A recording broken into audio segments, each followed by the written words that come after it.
Now from Makerere is where I was called again. Called to do what? To go to Rwanda. Called by who? Called by Fred. The RPF crossed the border on the 1st of October 1990. Yes. How many weeks before was that? That was September 30th, the day before the attack. He kept telling me that when there is a revolution in Rwanda, you'll join. Here it is. He said, you've been talking too much. Now let's see. He said that? Yes. When you say you were personally recruited by the late Fred, what do you mean by that? So I arrive in Kilembe, where my sister was, and I do some information collection. Some spying. And I'm told that the rebels are in the mountains, but they come down quite often. So Fred comes from the mountains with a platoon of bodyguards. We say, now this is the guy we want. So we go in front of him and say, we want to join the army. What does Fred look like at this point? Describe Fred, him. Very young, tall, extremely smart. He was a very attractive character, very easy to like. He was charming. So walk us through the battle now, through your eyes. Fred himself was in that battle physically. Really?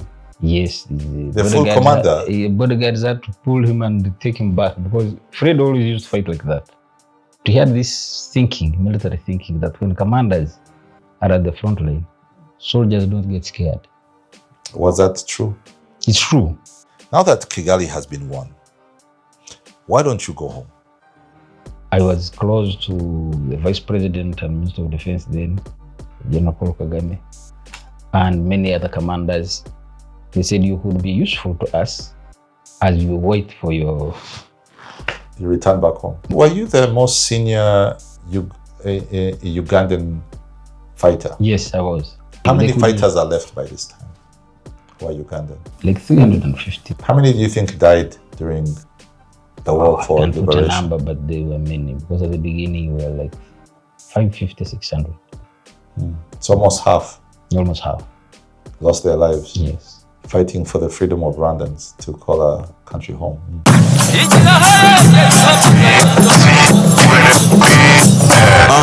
This is the very, very best. I introduce the very, very next.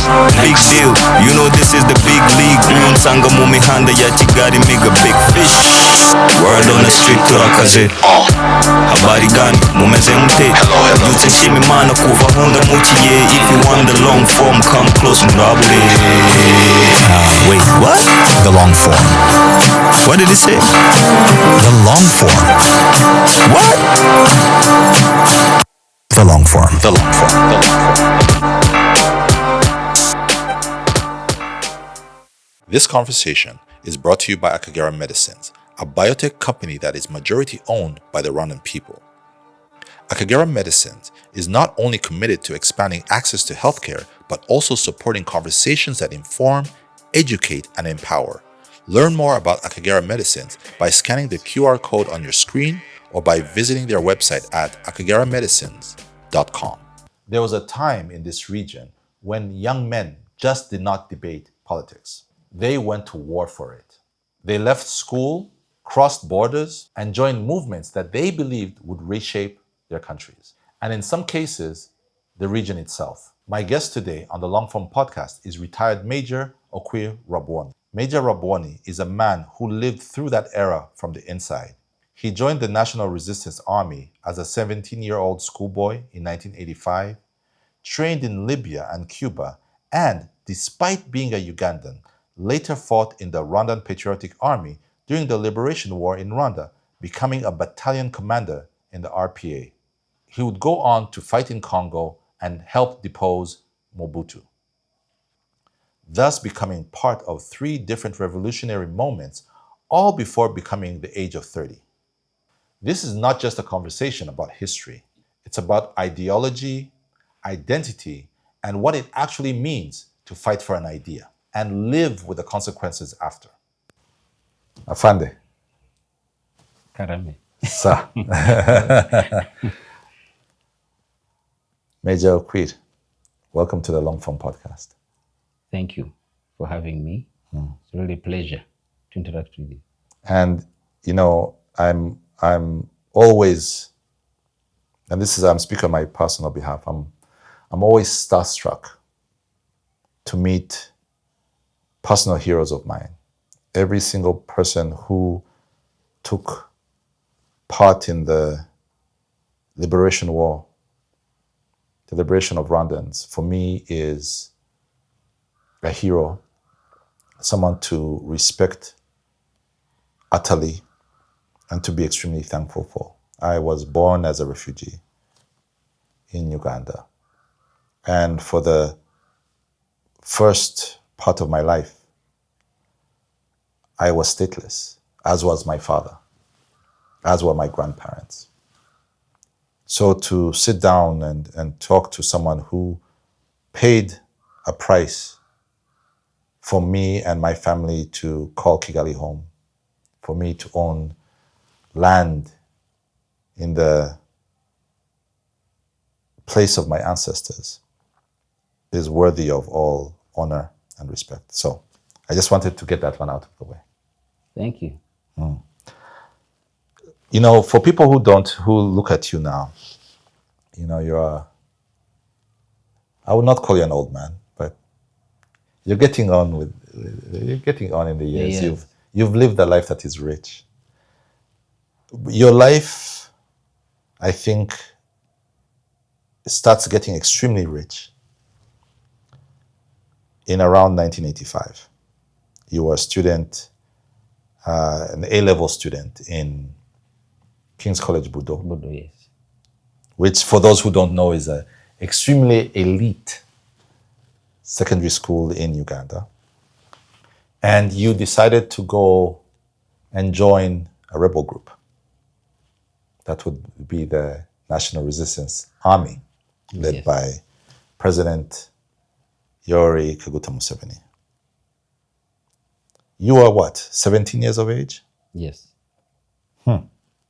I'm trying to think about who I was and what I was doing when I was 17. I think the most strenuous activity I'd ever done then was probably play basketball. But you were joining an armed rebellion.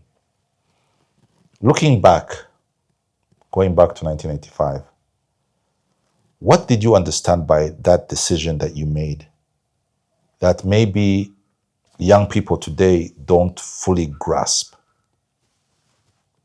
Well, for people to take up arms and fight the government, two things have to be in place. The objective conditions on the ground must be so bad, the injustice so grave, injustice lived day by day, that people think that they have nothing to lose embarking on a violent revolution. Then the second is that there are subjective conditions. People must be aware that there is a solution to the problem. In the case of Uganda, the army that we went to fight as young people was an outfit which was very, very young people. And we would see day by day. Tell me about what you would see day by day. What did you personally see? The outskirts of Kampala would be littered with dead bodies. Did you see them? Morning. You saw them? We saw them. All those areas of Bunga up to Munyonyo, Gaba. Soldiers would kill people and throw their bodies there. What you see now, the beautiful housing estates in Ntinda, Ruzira, dead bodies would appear. And then the roadblocks. The roadblocks were centers of extortion of money from students, from anybody, old people. And then there was always a possibility of people knocking on your door, shooting your father, and then grabbing a few things from your house. That was actually what you were seeing. So the army was an enemy of the people. You are in a permanent state of fear that any time I might lose a parent, I might lose my own life. I can't carry my school fees, my tuition in cash because they're going to grab it at the roadblock. So then how would you pay your school fees? So Sometimes your father would come, I don't know how they do it, and or your elder brother Yes. hide in socks under the shoes, And underwear. yeah, underwear, but get your tuition there. But sometimes the army would take it. Like in my case, I was working with my late brother, Mayombo, and soldiers. We were going to Bunga to see a sister of ours. And then UNLA soldiers, Uganda National Liberation Army, they had a good name, stopped us, took my shoes, took my watch, walked away. So I had to walk in socks from Zambia up to Bunga. What does that do On to your tarmac. What does that do to your psyche? So that is the the objective conditions on the ground, which I talked about. But what does that? Because I know you want to talk about things through a very ideological framing. But I also want to understand the psychology that creates that ideological framing. Yeah, When you're objective conditions. walking with your brother, did he also lose his shoes? No, he didn't somehow, and he was opposition. He was UPM, which was Museveni's party, and Museveni was in the bush. Yeah. And I was UPC. I Yeah. used to support the governing party. Yeah. So my brother added to my anger by saying that, you see, your own soldiers of UPC But- have just looted your property. But why didn't they take his shoes? Maybe they were not. They didn't like them. They were not beautiful enough. So I yeah. had nice shoes. My shoes were not nice enough, and he didn't have a watch. So they took my property. They took your property. You walk. So we walk talking about this, and I say, I think there should be a change. I remember that day. Was that the? Would you say that was the spark? That Which was just the catalyst. what would they call the straw that broke the camel's back? If they had, so what you're saying, if I'm not mistaken, is that if you had not met those soldiers and they had kept your shoes and your watch, the likelihood that we're sitting here having this discussion might have been different. It's difficult to say because they are always doing it. If they are not taking the shoes, they might have slapped my mother, which would have been worse. So the character of an oppressive army recruits Yes. for the opposing forces. Yeah. They'll always do something. In this case, all of us have a story. Yes. If you interview people who were in the Luwero War from 1981 to 1986, all of them have a story. Either he was got out of a taxi and rolled in the mud. So those stories show the character of the army and how the people had reached a level where they could not take it anymore. And at least in my case, I had a family which was middle class. But you can imagine people whose parents were killed in Luwero, peasants. Soldiers just come and they kill people for fun. So all those ended up in the NRA. They were almost, the army itself was creating its own problem. Yeah, it was recruiting for the NRA. And then the NRA also was smart enough to design a program of telling the people that you have an alternative. You have hope. We are here. So you have on one side somebody creating problems for themselves, the regime, and then another group, the NRA, saying we can create a better Uganda, we can create a pro-people army, we can bring peace and stability, we can rebuild the economy. So the situation was ripe for something very big to happen, and indeed it happened. But you're 17.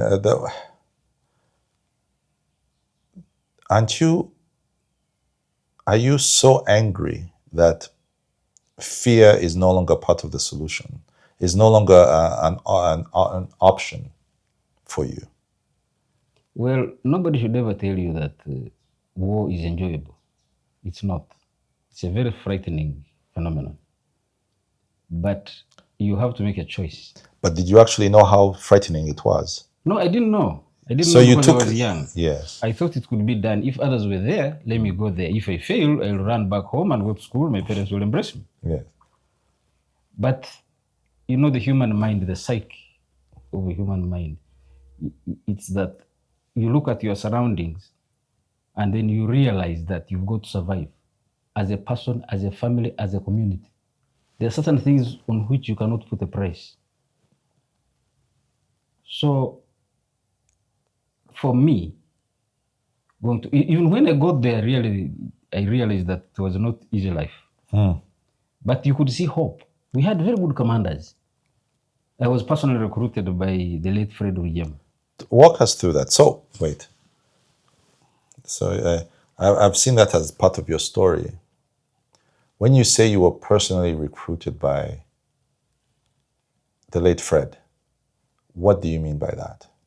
Take us back to that moment. After the theft of my shoes and my watch. And that was in Kampala. Yes, I took a train from here and went to Western Uganda. By that time, the NRA had crossed, part of it, had crossed from the Luwero Triangle to the Rwenzori Mountains. They had opened another front. Yes, so around the Fort Portal area. So I arrived in Kilembe, where my sister was, and I do some information collection. Some spying. And I'm told that the rebels are in the mountains, but they come down quite often and organize food and carry food to the mountains, and they even reach Kasese town, and they had contacts. So they said, if you go to a place called Nyakigumba or Kisomoro on the Fort Portal Kasese Road, early enough, or if you sleep there in one of the abandoned houses, you will see them come, the commanders. And then there were two other young people, one Ugandan, another one a Rwandan refugee. Do you remember their names?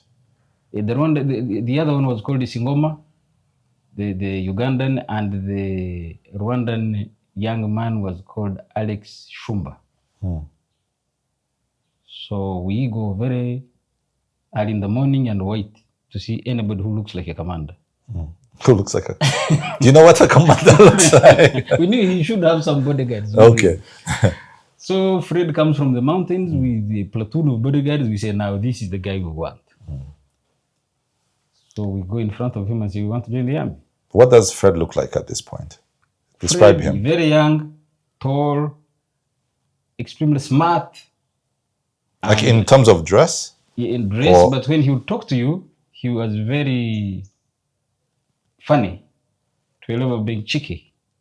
What kind of... He was a very attractive character, very easy to like. He was charming. How did he sound? What was his voice like? So we stop and I tell him, I'm the one who spoke on behalf of the others, that I want to join the movement. He says, you? Aren't you supposed to be in school? I say, yes.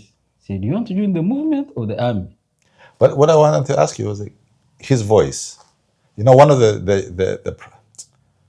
it's unfortunate that because he died so soon, we don't hear him speak as much as we would want to. So we have an image of him, but you're one of the people who are able to say, was he soft-spoken? Did he have a booming voice? Fred was soft-spoken. Soft-spoken, with always a twinkle in his eye. He looked extremely mischievous. But he was a lovable fellow. He was a likable fellow. And he had lots of jokes. Yes. So he looks at you and he says, but you man, you should be in school. You wait for us to finish this thing and you go back to school. I said, I want to be part of finishing the job. Because remember that was 1985? Yes. And we captured Kampala January 1986. So Fred says, okay, if you have made a decision, Karibu. He used to combine English with Swahili. Yes. Karibu. So he writes a note and tells us to go to a place called Bikoi. Bikoi was stationed on the middle slopes of Mount Rwenzori. And then from then, and when we finished our 3-4 week training... Wait, they're going too fast. So you walked like, because of course you're not, there's no Google Maps at this time. So he gives you a note, he says, go to Bikoi. Yes. Now that time, remember, where we were on the slopes of the Rwenzori, there were no people. People had abandoned their houses, their shambas, and and they had fled either to Kasese or Fort Portal. Yes. So how do you know where you're going? He shows that, he said, you go, follow that route, you'll find some people. So we walk. The slopes of the Rwenzori were so steep that they had dug steps. Yes. And we climbed, and the place was so cold. And we had come with light jackets. So as we were moving, we start seeing military activity. People with the part camouflage dress and part civilian. These are the ones. So we asked, where is Bikoy? They guided us. So in that place, we found this lady now who works with President Museveni, General Nalwaiso. There was a senior commander who died after the war called Viganja. And we reported. They showed us who the admin was. And they recruited us. And we joined the other recruits. And you showed them the note from... The note was a game changer. Yes. Everybody respected us as if... What did it say? What did it say? It said, admit Private Okwir, they had already called me Private. Private Okwir Rabwoni, Private Alex Shumba, and Private Singoma to the NRA. They should join the training and please inform me when they're ready for combat duty. And then did he sign his name? Signature. Fred Rwigema Jisa. And that note was gold. Whoever would show the note is a... And by that time, Fred was the overall commander of the NRA. Oh, really? Because Eli Tumwine had been injured in the eye. Yeah, he had got shot in the eye. Yes, and had been taken to Nairobi. So Fred, as deputy army commander, was made the acting commander of the entire NRA. And the President Museveni at that time had gone to Sweden to mobilize logistics for the army. So we were talking to the head of the rebel outfit. Yes. So we trained. How many guards did he have? I can't tell. But at that time, You when were saying the guards? Yeah, the guards. The guys, he had the whole platoon, like 30 So soldiers. 30 soldiers were, so that was his protection detail. Yes. And he was loved by the population, the local people, and the army. He was a very exceptional man. So, true to his word, on the day we were passed out, he came and picked us. How hard was the training? The training was very, very difficult because, first of all, the terrain was hilly. Most of us were born in the lowlands and in the plains. That's where we had lived. Rwenzori is very steep. Secondly, the cold. It's a very cold place. That's why when later on I went to Rwanda and we were in the Virunga Mountains. You felt comfortable? I felt very comfortable because I had been through Rwenzori. Yes. And then also the food.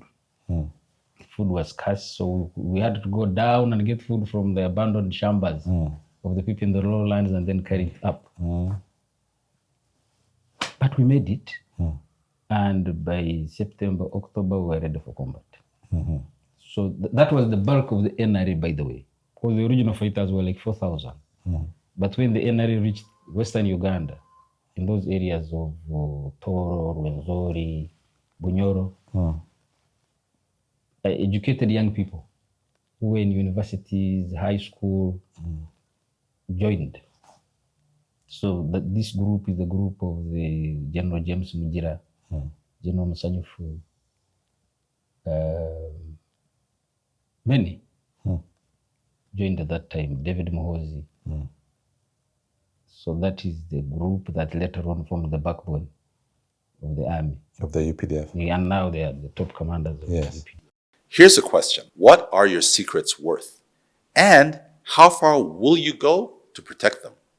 Every day, tens of thousands of hacked credentials for emails, social media, and other services are bought and sold on the dark web, all without victims suspecting a thing.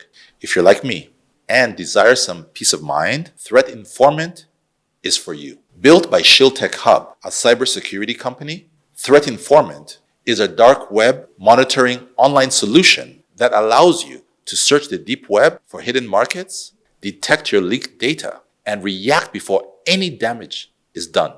And here is the best part. It's available for government agencies, businesses, and individuals like myself. It's simple. If your data is out there, Threat Informant will let you know. So take control of your digital safety today and scan the QR code that you can see on your screen, or click the link in the description to sign yourself and your entire organization up.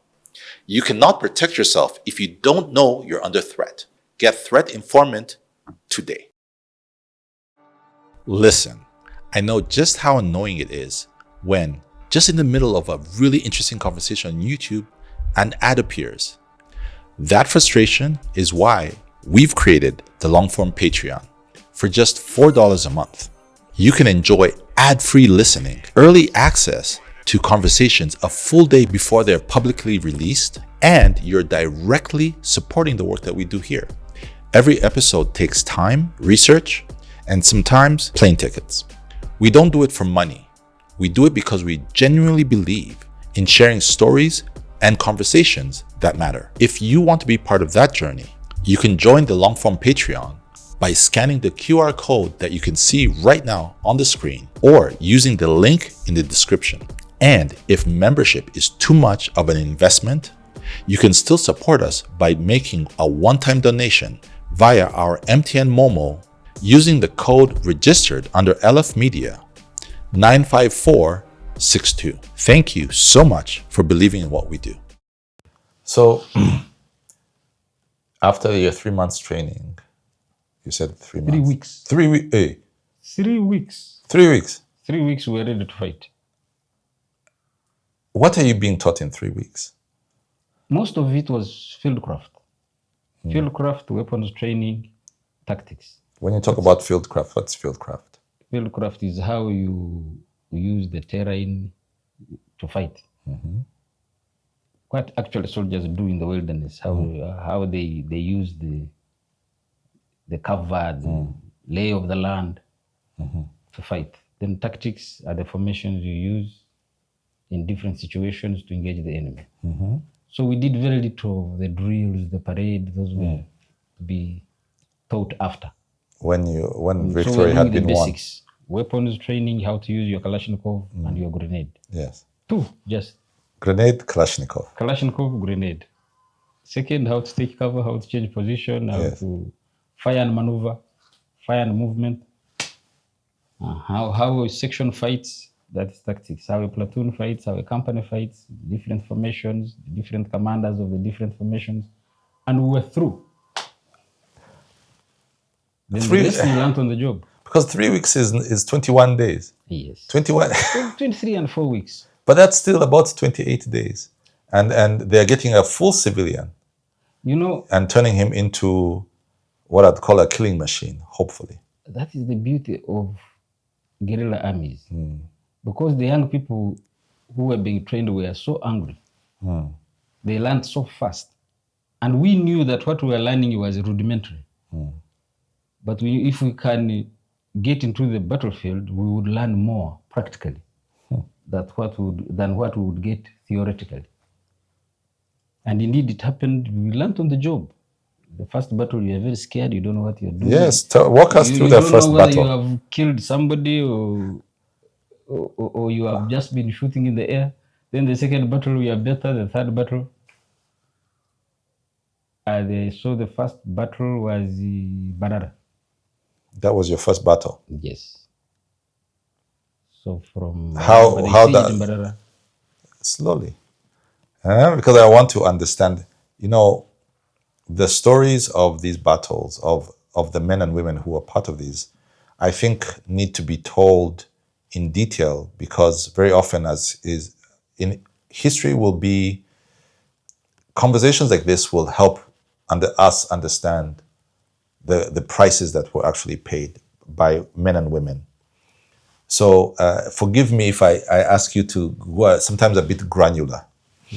So you are a 17-year-old boy who has been trained for maximum 28 days, and you go into your very first battle saying, I am going to now potentially kill or be killed.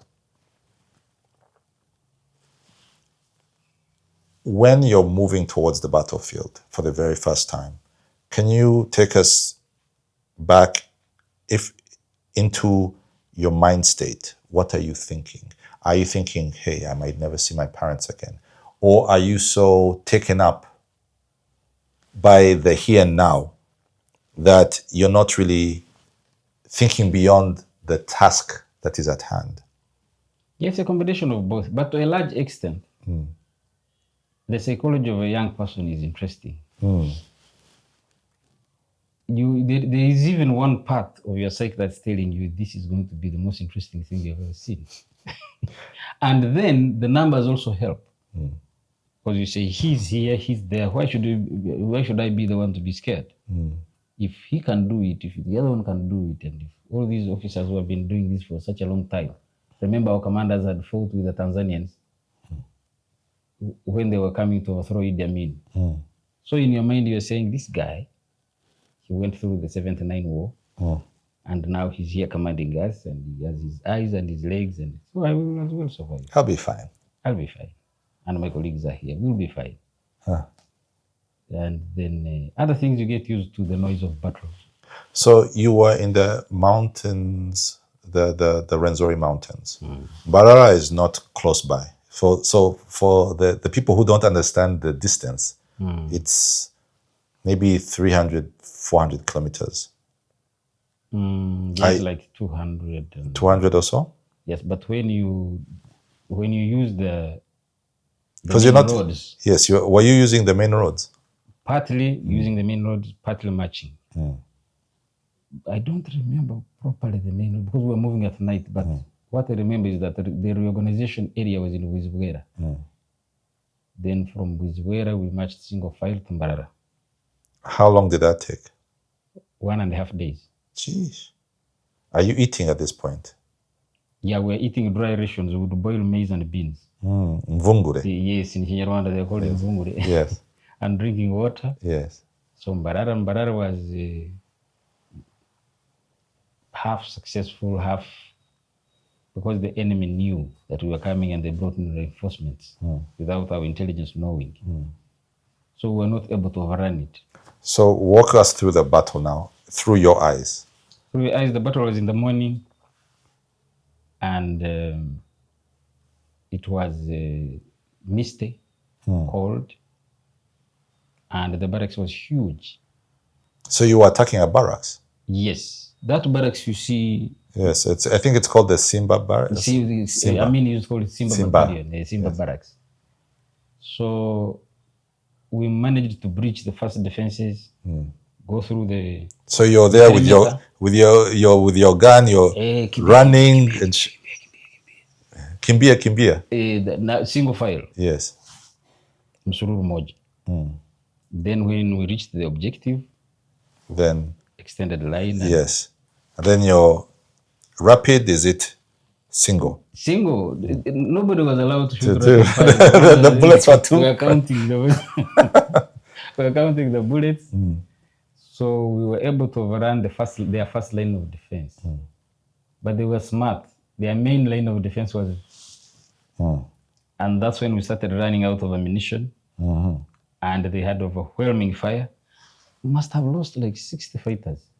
Did you see any of your colleagues die? Oh, yeah. What is going on through your head at this point? There was somebody in a ferocious fighter, somebody in 9th Battalion, then the young man called Suicide. I remember he was telling us not to fear, and he had removed his shirt and was tying it around his waist.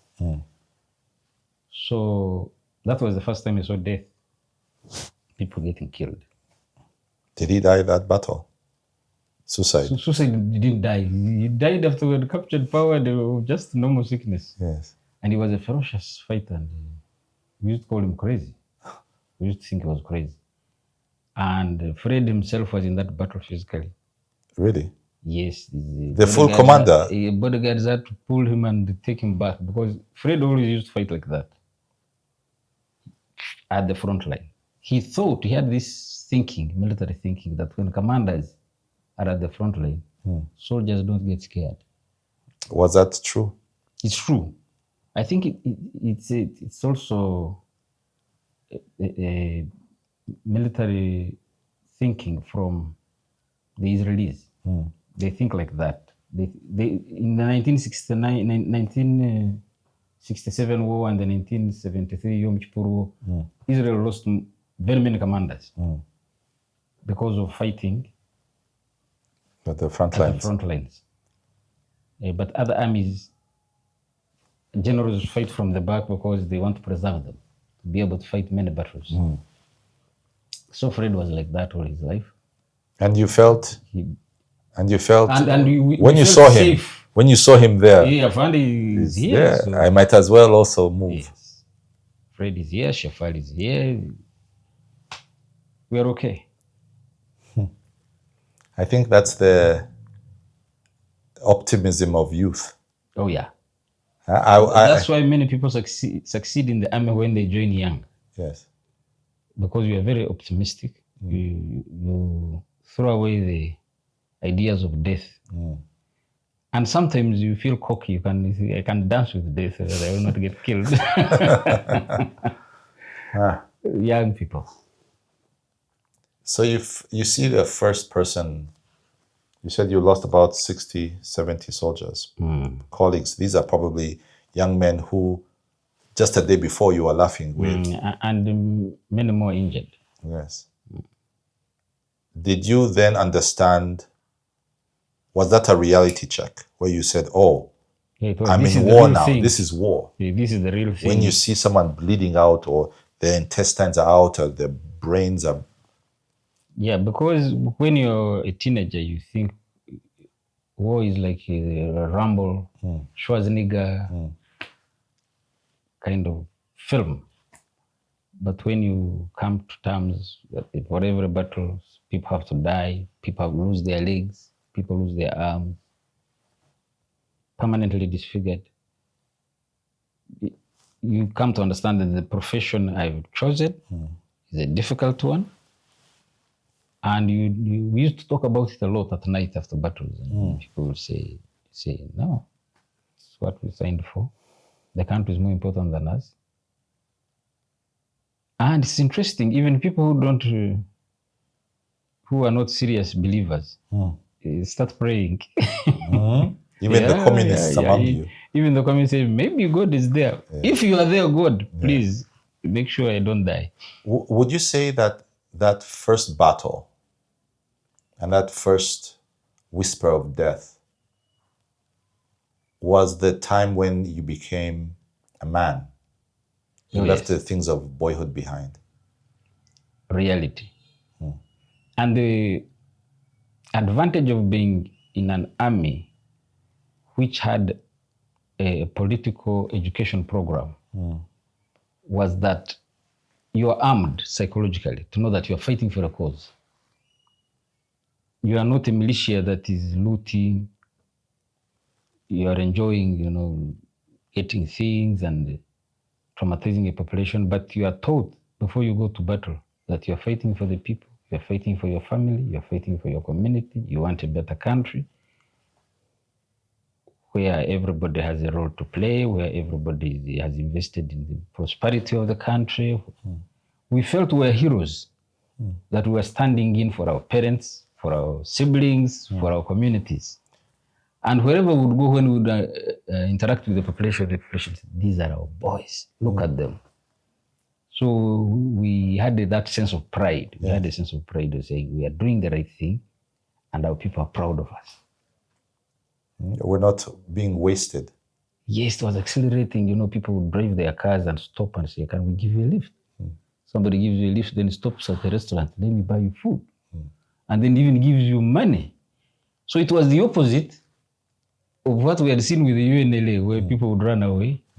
They won't steal our money. Now people were begging you to accept a lift, to buy your food in a restaurant, and to accept a little cash. Sometimes we would fear and say, no, please don't give me money. My commanders may mistake it that I have forced you. So we had that pride of saying we are liberators. When did the part of your story is that you were late Fred's aide-de-camp? Was that true? No, I was not his aide de camp. His aide de camp was first a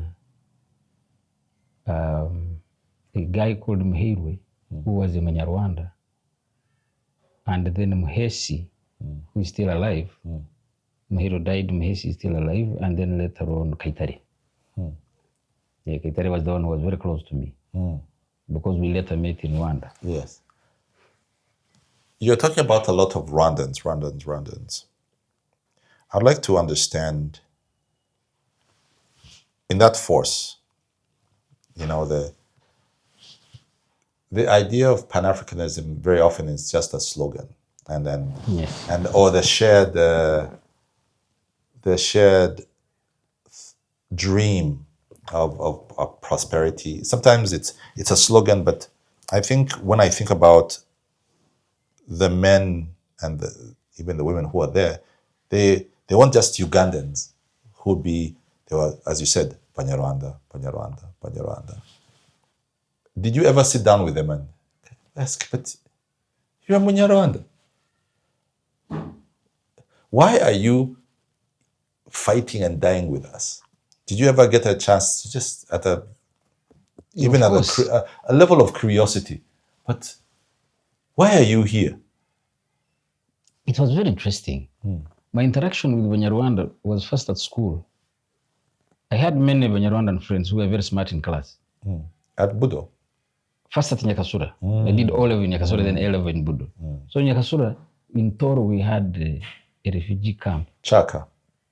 There was Chaka 1, Chaka 2, but there was another one called... Changwari? Not Changwari is in Bunyoro. There's another one, I remember, it's near Kamwengi side, where... Kahunje.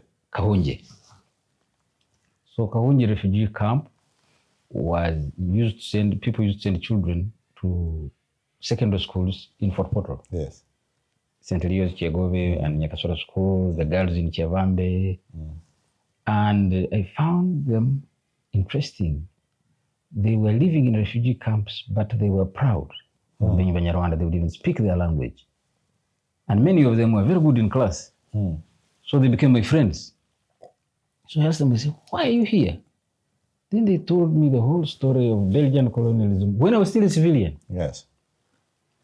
Belgian colonialism, the infusion of hate ideology among the Hutu ethnic group, and then the expulsion of people in 1959 and the subsequent years up to 1964.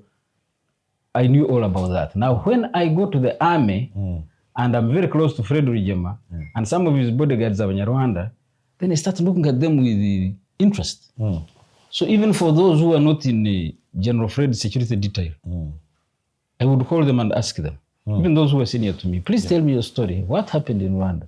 And the more stories I would receive, the more I would associate myself with them. I said, these are people who are very interesting. Whole communities uprooted from their country.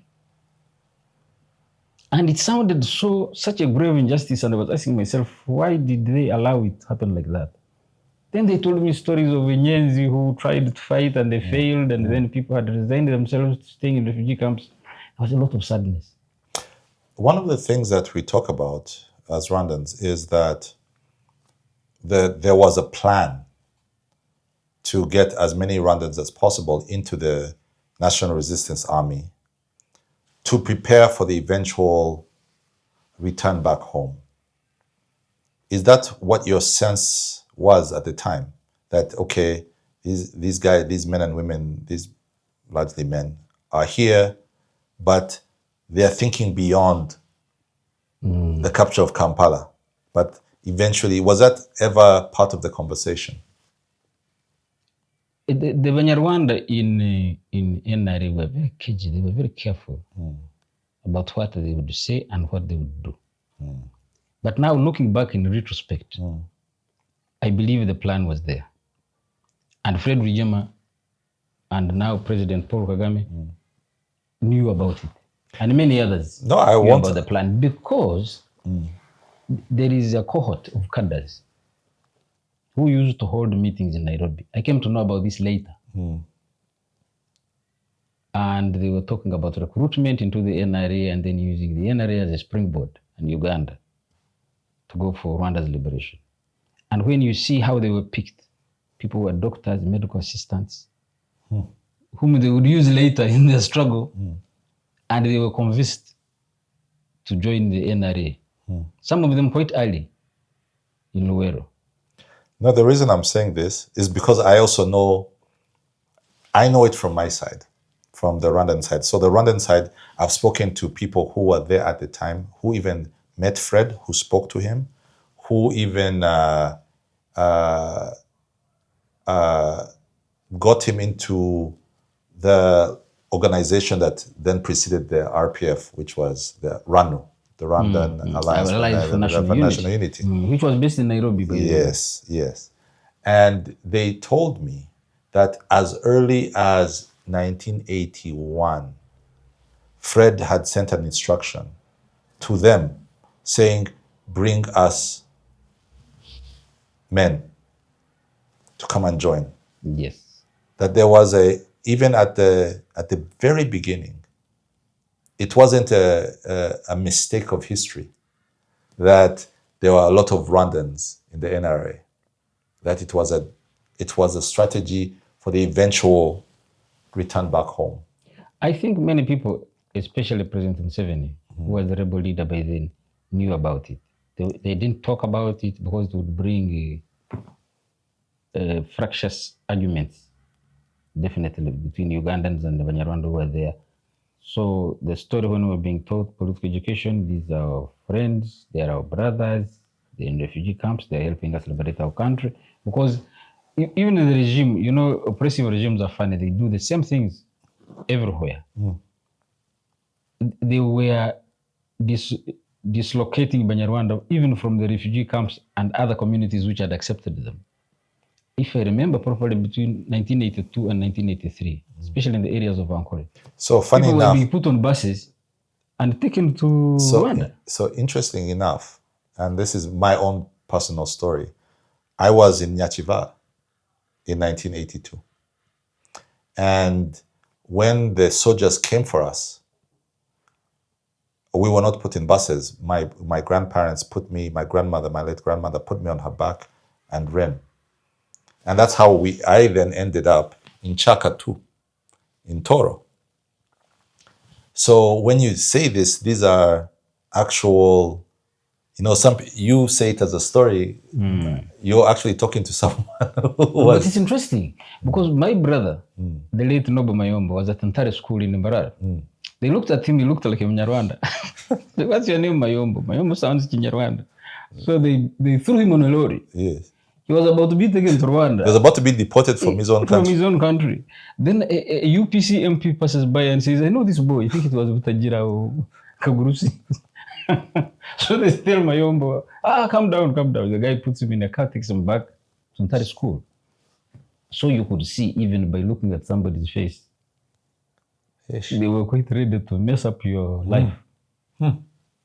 So we knew that there was a deliberate effort. Somehow you could smell it, that there's something happening. Now where I got really worried was the recruitment of the first cadet, where Tanzanians, TPDF, Tanzanian People's Defense Forces, was teaching our soldiers in Jinja. But that is now after the war. So this is what year now? 88, 89. Now between 88 and 89, Fred Rwigema had been made an operations commander in northern Uganda and southern Sudan. Because northern Uganda was a springboard for the effort to help SPLA.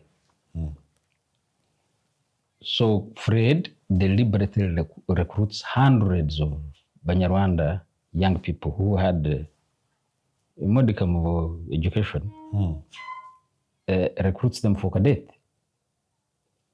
Then when we saw the numbers, they were almost outnumbering Ugandans. The group of the cavalry, I think... I think even General Mubarak was in that cadet. So most that's the CDS of Rwanda. Yes, that's the Chief of Defense Staff. So I asked myself, why? Fred is not sectarian. There must be a reason for this. Then later on, of course, words would escape them when they'd be talking. Or when they'd have a drink. And I could get snippets of their conversation. And at that time, did you speak? In my lousy Kinyarwanda. So you spoke a little bit, you understood a little? I could not speak, but I could understand. Kinyarwanda. I could understand Kinyarwanda. Because it's a Bantu language. Yes. So these guys are into something. They're cooking something. They are cooking something. Why didn't you report it? That it was so easy. No, why didn't you report it? I didn't report it because I wanted them to do it. One, I wanted them to do it. Because at that stage, we thought the NRA would be the springboard for liberation in our region. Mobutus were around and other Southern Sudan. So we were very excited that if Banyarwanda do it, we would feel proud because they've been with us, they are comrades. In fact, I really wanted them to do it. And so let's now, so obviously 1986 NRA captures Kampala. Where is Okwir at this point? At this point, Fred had sent me to the school, the Army School of Political Education. He said... Why did he send you? He sent Why me you? Because in his group, I was the one who was most interested in politics. In fact, I was tiring him with questions. What were your questions? My question is, why do we have a 10-point program? What does this mean? Do you know Che Guevara? Do you want to make yourself a new Che Guevara? He loved the questions, but sometimes they would be too much. He said, you go away, you're disturbing me. So one day he comes and says, I'm sending you to go and study politics. But let's go slowly. Make a good political commissar. If I may. He was almost the overall commander of the NRA. You are a private. How is a private disturbing? How is the private so? How is the private so comfortable? How is he even able to access a general? I was in his security detail. Oh no, you never told me. No, you never told me that. Even when we went to Mbarara, I was still in security detail. Oh, you were in his security detail? Yes, I was in security detail. And Fred was such an interesting man. After work, like in the evening, he would call us and talk to us. We'd light a fire. And talk to you about what? We see, talk to you about war, discipline, ask you questions, how your family, what do you think about the way operations are being done. So we're always very free with him. So whenever I would ask questions which are out of the immediate environment. I would not complain about lack of uniform or lack of good food. I would ask him about the revolution. What does it mean? When we capture power, what are we going to do? Are we going to liberate the whole of Africa? Are we going to Rwanda? I would ask him and he would laugh, he would never give an answer. So I found him a very interesting man. But having got tired of my questions, he said, let me send this command to a political school where there are people like him who like discussing politics and philosophy and ideology. So I ended up, after capturing Kampala, in Entebbe. And we did a cadre course. That's how I reunited with my late brother, who was also had joined after me, Mayomba, and we did a cadre course. Then we were retained and did an upgrade of that ideological course, and then sent to Libya for my training. Quick question. Your parents, did they know that you had gone off to become a rebel? Yes, indeed, they knew. They knew? They knew. And in fact, they knew both of us had gone. But then had you sought their permission, their blessing, or was it a fait accompli? You first went, then you wrote a message back home saying, Dad. No, I didn't write anything. Remember when I came from Kampala, I passed in Kilembe, and yes. So people who knew me knew that Isingoma had gone, Alex Shumba had gone, so Okwir must have gone with them. Yes. And then we also had deserters. There are people who would leave the army but go and whisper in the village that I found so and so. But so you never sought your and father's our blessings? Suppliers, the people would come to fix our weapons and whatever would go back. They were civilians, mechanics. And then you couldn't, there is nobody who has ever joined a rebel outfit. And told their parents. Everybody escapes. because they would never have allowed me in. Ah. And it shocked them because they never expected me to. Really, they did not look at you and say, because sometimes you, as a father now, I have 2 children. I look at how they operate, as how they interact, how they play, their level of fearlessness. And already I see one is going to be a rebel. He's literally 2 years old, but I say this one, this one needs to. My parents used to think that I would be a politician or an intellectual, an academic. Because I used to have very good grades in class and I used to love debating. So I was not good at sports. I was always calling groups of people and talking things which were beyond my years. And I think they were so disgusted with me. Have you heard that Americans have gone to Vietnam? They went to Vietnam and did this. They went to Panama. Whatever would be trending in international, they would listen to BBC, Deutsche Welle. And try to make sense of the world. It makes sense of the world. Why is there so much injustice? By that time, there was fighting in Angola, fighting in Mozambique, fighting in Zimbabwe. There's a lot Africa of fighting. was on fire during the Cold War. And you were listening to this and also... I'm trying to make sense of it, but the more I would read, the more I would get confused for the state of the world and the injustice and all these things. So when I went to the School of Political Education and I met people who were ideologically more knowledgeable than me, I started putting the pieces together. Okay. This is why. This is why things are happening. I understood terms like imperialism, colonialism, neo-colonialism, and the relationship between colonialism and neo-colonialism. Why the West was interested in propping up dictators and fascists in Africa. I could put the pieces, I started putting the pieces together and knowing exactly where the problem was and how it could be fixed. Now for us, this is around 80 what? You're now in that school in That is 86. 86. And then I think like in April, May, we were sent to Libya. And then while you're in Libya, doing your training, there's also something being cooked in Kampala. And that is the formation of another liberation movement called the Rwandan Rwandese Patriotic Front, RPF in Inkotanyi. It's at that point, it's pretty much an underground movement, but it's led by your commander and friend. When you come back from Libya, do you notice a change beyond, as you said, the recruitment of Banyarwanda? As you said, they were almost outnumbering the indigenous Ugandans. On that course, the course in Jinja. Yes. So when I come back, I realized that Fred is getting less and less interested in his operations in the north and southern Sudan. He seemed to be sort of distracted.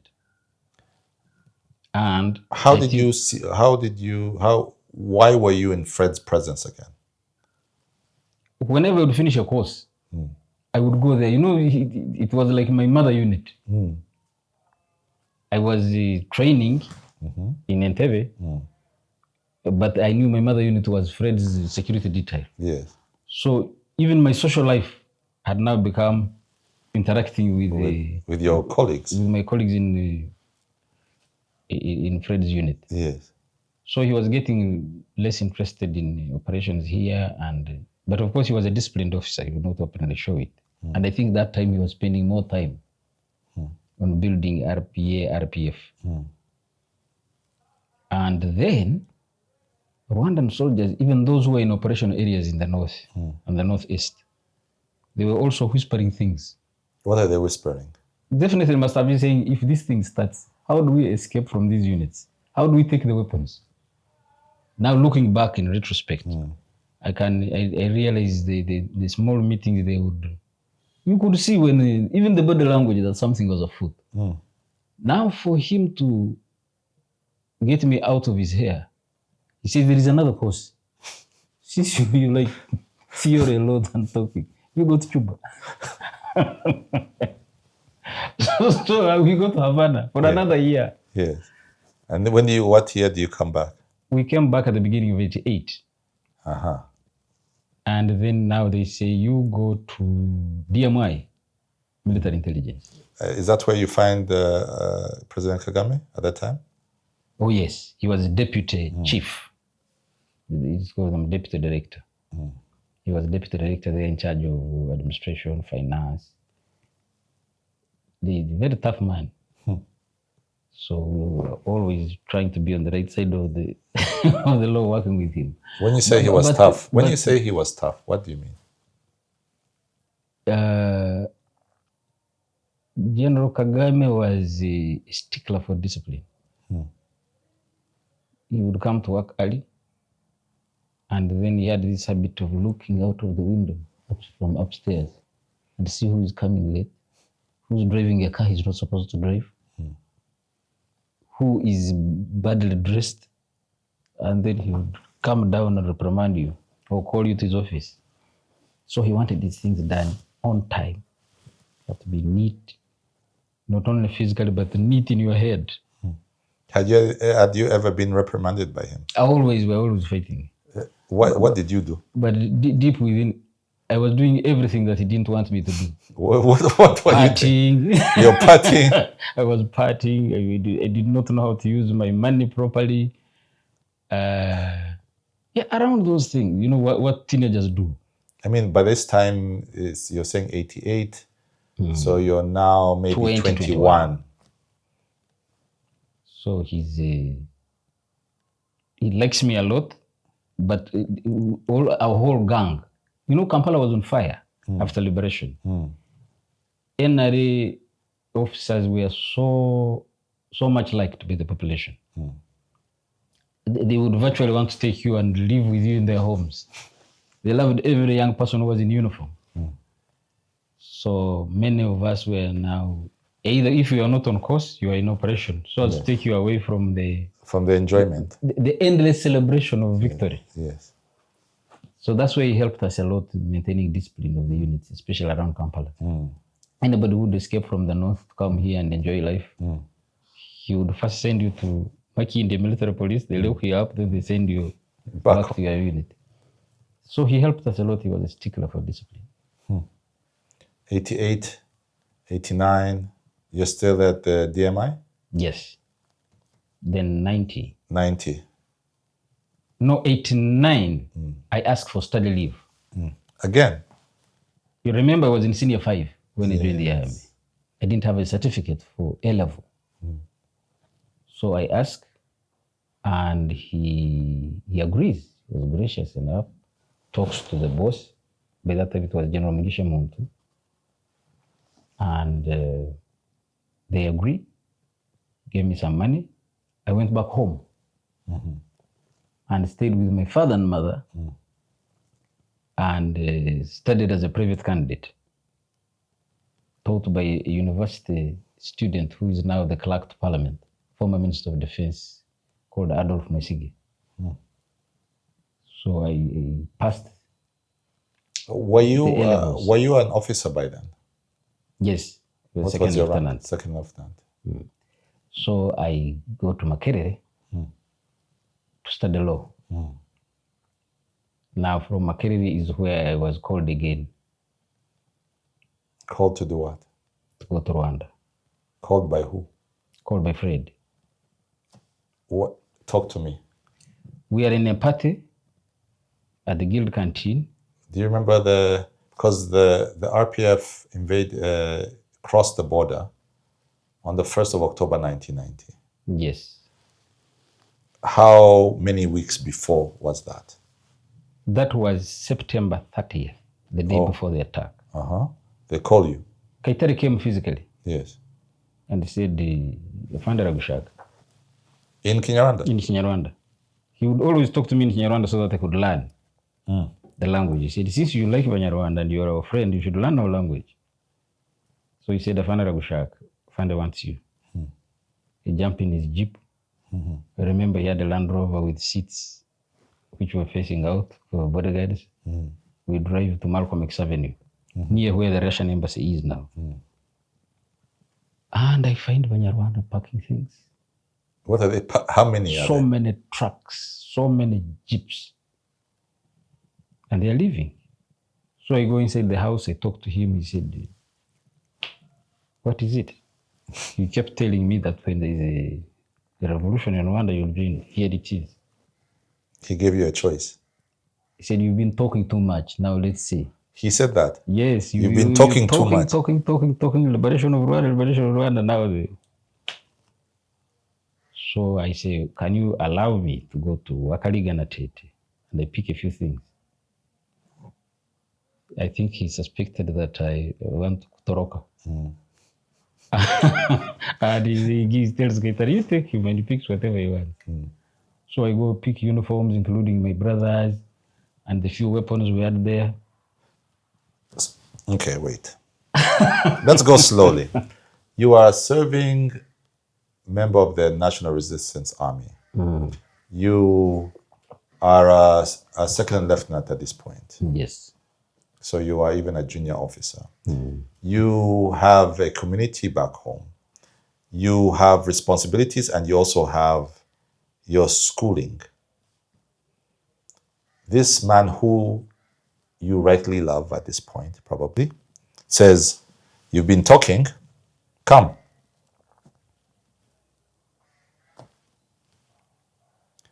It must have been at some level a shock. Because it's always easy to say, I'm going to do this. But when it's now placed in front of you. Yeah, it was a shock of sorts, but it was also very exciting for me. Because over time, I had started looking at myself, my future political career of being a revolutionary. It's something I coveted and which I had read about Che Guevara in Latin America.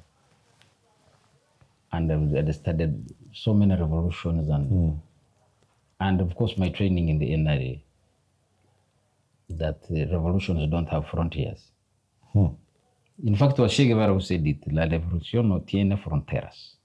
Our revolution has no frontiers.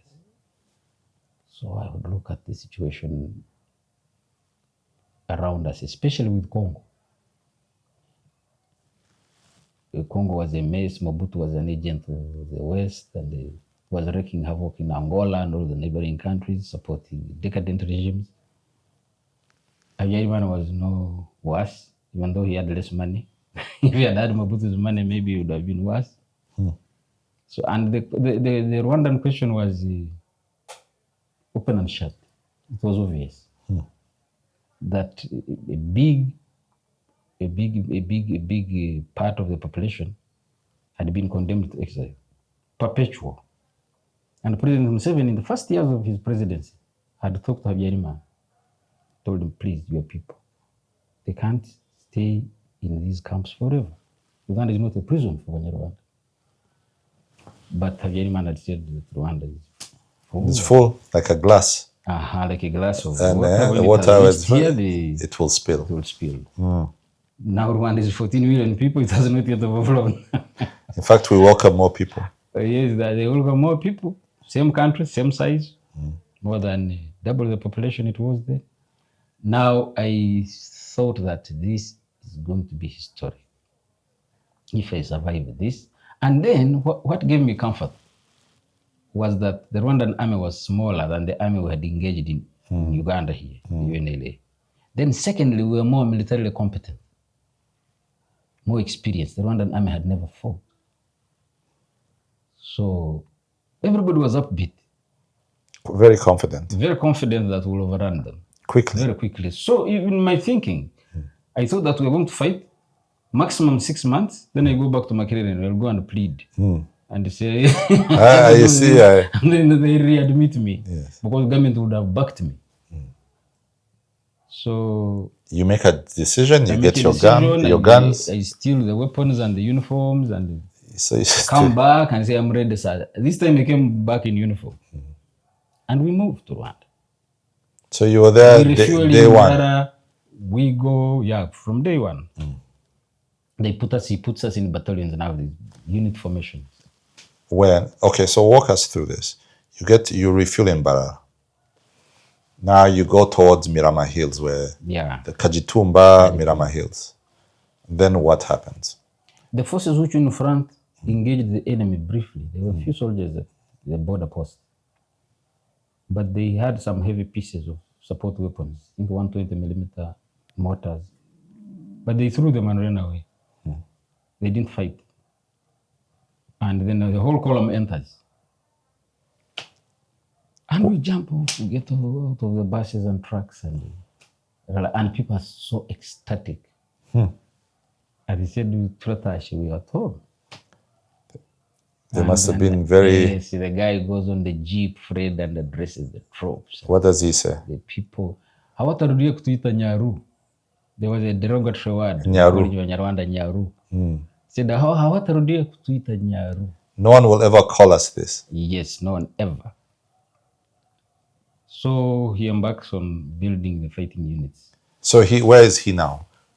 You said he jumped on top of the bus of his jeep, and he makes that statement. He makes that statement, and he tells them that the centuries of, the decades of exile are over, and now we have come to liberate our country. We expect the same discipline we had across here, and the same bravery and patriotism here. So, how do the soldiers react to that speech? Oh, the soldiers are just cheering him on. They don't want him to stop talking. Some of the things bypassed me because Rwanda was not so professional. But what the mood? The mood was upbeat. Everybody was confident that we were going to defeat the Banyarwanda soldiers. We didn't know that the Banyarwanda would bring in the Congolese, the Belgians, the French. That time we didn't know. Thought we were just going to face that army. So at this time, were you still part of his protection unit? Yes, I was still part of it. But now he dismantled his protection unit because he had concentrated so many commanders in his protection unit. Yes. That's how I ended up with Kaitari. So you ended up with Kaitari? Yes. In 11th Battalion. Because he wanted me to go with somebody, to fight with somebody who knows me well. And who would know my background, and because he was very close to me and may think that these people might mistreat me or not understand me because they did not speak Kinyarwanda. So he gave me somebody who would teach me slowly how to integrate in the people who speak one language, which I don't know. So Kaitari was so gracious. And he was one of the funniest people I've ever met. For him, everything was fun. That's his full name, is it? Vedas Kaitari. They call him Inhare Batinya. Inhare Batinya. The lion that they are scared of. Yeah. And he was a real lion. In combat, he would change completely and become another person. In what sense? He was dangerous, he was brutal, he was uncompromising to commanders, he was extremely violent and fearless. When you say extremely violent, what do you mean? That he would use all the firepower at his command. And he was relentless and extremely reckless. He would push, even when you were short of ammunition, and once he had an objective, he had to get it quickly and with so much violence. Concentrated artillery, concentrated machine gun fire, rockets, everything. And he was lucky that most of the battles he fought, he won. So that is day one. You're split into different, I guess what you'd call them, battalions. Then there's day two, the infamous day two. Day two, we had already left by the time day two happened. Where had you gone? We had gone to attack Akagera, which we attacked on the 9th. We fought. So day one, they split you. Then day 2, I guess in the morning, that's when you move to go and attack Gabiro? Yes, very early. We go towards Gabiro, but we were moving cautiously because we're not meeting resistance along the way. We're asking ourselves, we're in Kajitumba. So people who don't know Gabiro, because there are going to be Ugandans who are... Gabiro is in the middle of the national park, Akagera So, National so Park. right now, Gabiro, you're talking about Mirama Hills. That's where you started. So Gabiro is maybe 200 kilometers No, in the middle of the national park. Maybe 100, maybe 100. less than that. Sure. Gabiro is much less than that because from Kajitumba to Kayonza is like 80 kilometers. Then from there to Chibungu is like 40. So you're talking, but it's still quite a distance because of course It's quite a distance because the hills. of It's the not. hills. It's not. You're not going straight. You're going up. You're going because we down. arrived on a week after, 7th, 8th there. You had been moving. We had been moving slowly, studying the terrain. And then another group, which was commanded by Kaka, went to Nyagatare. Yes. So we moved in 2 columns. So- Nyagatare was nearer. For them, they reached and captured Nyagatare. We went and then we fought in Gabiro. How many are you? By then, we were 3 battalions, which would put us at around 2,000. No, how many were you who attacked?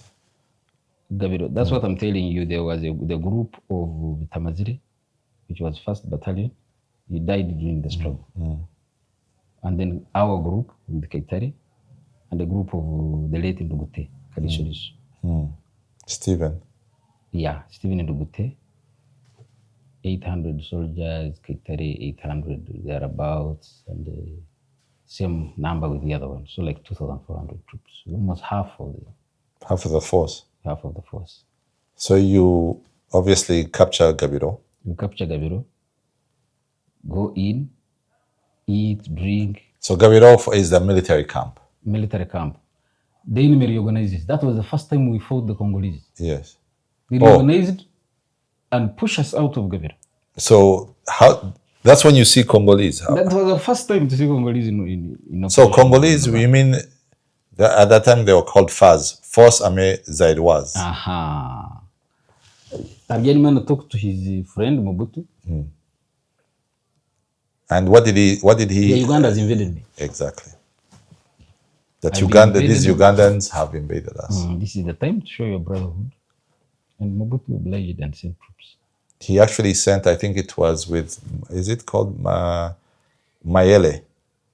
He sent some of it. Yes, he sent some of his best troops. His best troops, special forces.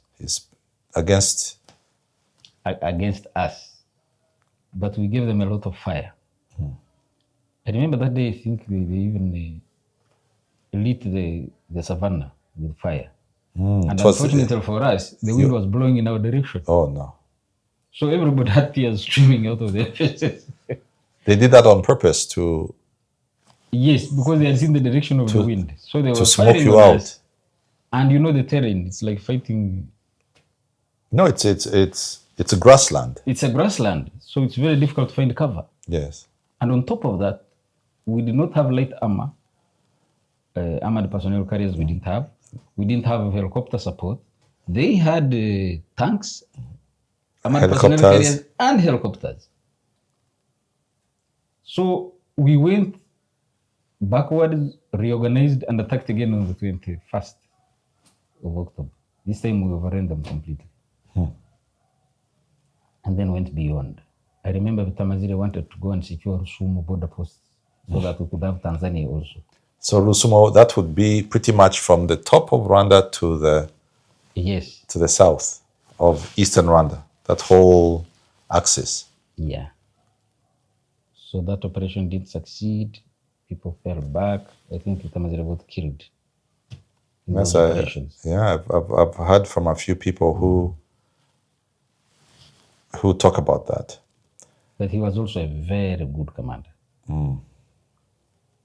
So there we begin now withdrawing from the park back to Uganda, the famous withdrawal. Yes.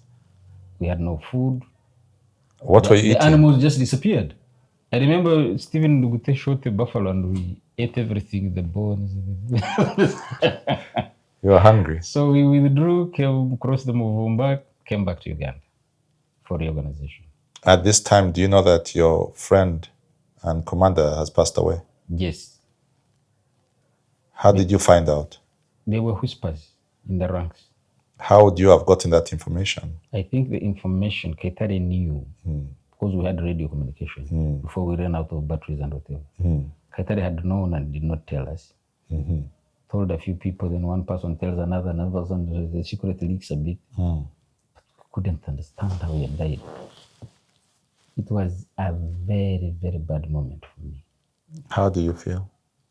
What are you thinking? Because frankly, he was the link between me and Rwanda. Yeah. If it had not been for him, I doubt whether I would have participated in that struggle. So I felt like an orphan. My good father is not there. Where does that leave you? One side of me was saying, cut and run. Go back home. You're not a Banyarwanda. This is not your fight. This is not your fight. Part of me was that it is very unmanly and cowardly for a friend and a mentor to die in the battlefield and you leave him there. So my colleagues would ask me, how do you feel? Do you want to go? I said, no. You mean your colleagues who are Rwandans? Yes. They would say, what do you think? We know you are in Toro. Your father is from Toro. Your mother is from Toro. You don't have Rwandan blood. I said, this is our struggle, all of us. You fought to liberate our country. I'm here to liberate your country. And most importantly, we have lost our commander here.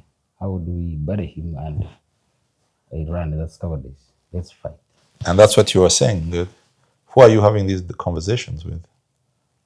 With my friends. Alex is still alive and we are together. Kaitari is there. Alex who? The young man I joined the army with, Alex Shumba. Yes. He's now also there still. Yes, he's there.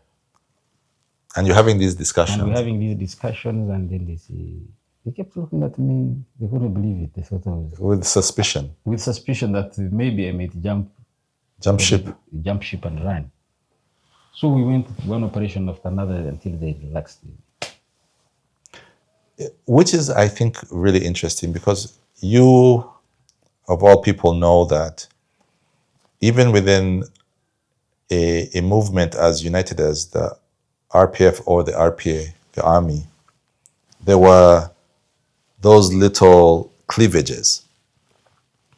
There are those who came from Uganda. There are those who came from the DRC, Zaire at the time. There are those who would come from Burundi. There are those who came from Kenya. There are those who came... And even as Rwandans all coming home, there were issues of who owns this movement, who gets the benefits of this movement, who gets this. Then there's now you. Yeah, I and my other colleagues who were purely Ugandan. How many, so it wasn't just you? No, it wasn't just me. How many Ugandans do you think? There were others who are purely Ugandan? Also bodyguards of Rwandan commanders here who went with their bosses. Their bosses asked them, said, do you want to? They said yes. So there were many, they were in hundreds. Hundreds? Yes, they were in hundreds. But what we are talking about, what is interesting, is that at the beginning, it was not a problem of people who had come from other countries other than Uganda. It was not people from Burundi or DRC or Kenya. It was what I could sense, but which was resolved later. People who thought they were educated and an elite against the peasant fighters. Yes. Those who had made their bones through fighting, but with no formal education. Yes. Then there was also the context, which is also related to that, of people who had become indigenized in Uganda. There are many Banyarwanda who came even before 1959, but who are now in our ranks in the RPA. They had become peasants and cattle keepers. Their parents had become peasants and cattle keepers in Luwero area, the cattle corridor. Yes. Others from Masaka. So those who would even speak Luganda in Rwanda. What? Then there are those maybe that's where you belong, who had been in the refugee camps, whose parents had been in refugee camps. They're And they 59. maintained their culture, the language, their Kinyarwanda was refined. They knew how to dance, the cultural elements. So that secondary contradiction was there. But it was resolved over time and people blended because they had a common cause. But now the issue of the young people came later because the reason why the Burundi and Congolese and Kenyan contradiction could not happen at that time is that all those young people were recruits. They were young and they were not soldiers. They came as civilians. So they could not take officer positions. They could not take command positions simply because all of them were young and They had never fought they before. had never fought before. So maybe it came later on when they had participated in the fighting and the training. Now they are junior officers, senior officers. They said, now, it's our time now to. And remember, many of the fighters from Burundi and the DRC were educated. Many of them died, especially in the those called the volcanic mountains, Gahinga, Muhabura, Sevinyo, that area. Talk about... But those who survived became brilliant commanders. The Kabandana is the one who died recently, who had been commanding RDF in Mozambique. That cohort. Yes. They became very good fighters, very good military administrators. Others even went to the Nyakarundi. He's now the head of the army. That group later on became very good officers. They went to military colleges, so they said, now it's our time. Let's talk about your defeat and the withdrawal, the infamous withdrawal into Uganda to lick your wounds. Is that the very first time that you see Afande, they used to call him Afande PC? Yes. That is... now that's when he comes from the US. That's Paul Kagame. That's when he does something very revolutionary that Banyarwanda will never forget. He reorganizes and rebuilds a broken army. You were there, you witnessed it. With my own eyes. What actually happens? What happened, of course, the army withdraws. People have died, others are injured, they've been carried on stretchers, others are dying of hunger.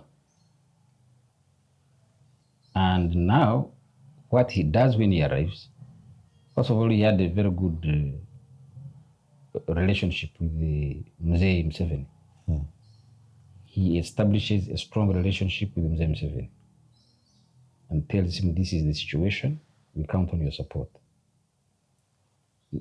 Did you see that? Or is that he was every week he would come here, almost at that critical stage, because Uganda was supplying weapons and ammo.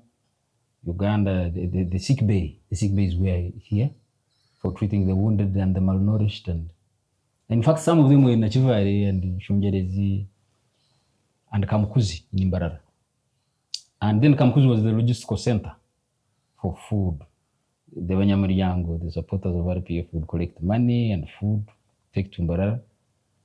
Because the NRA was on this side of the border, they would help make sure that the food goes to the fighters.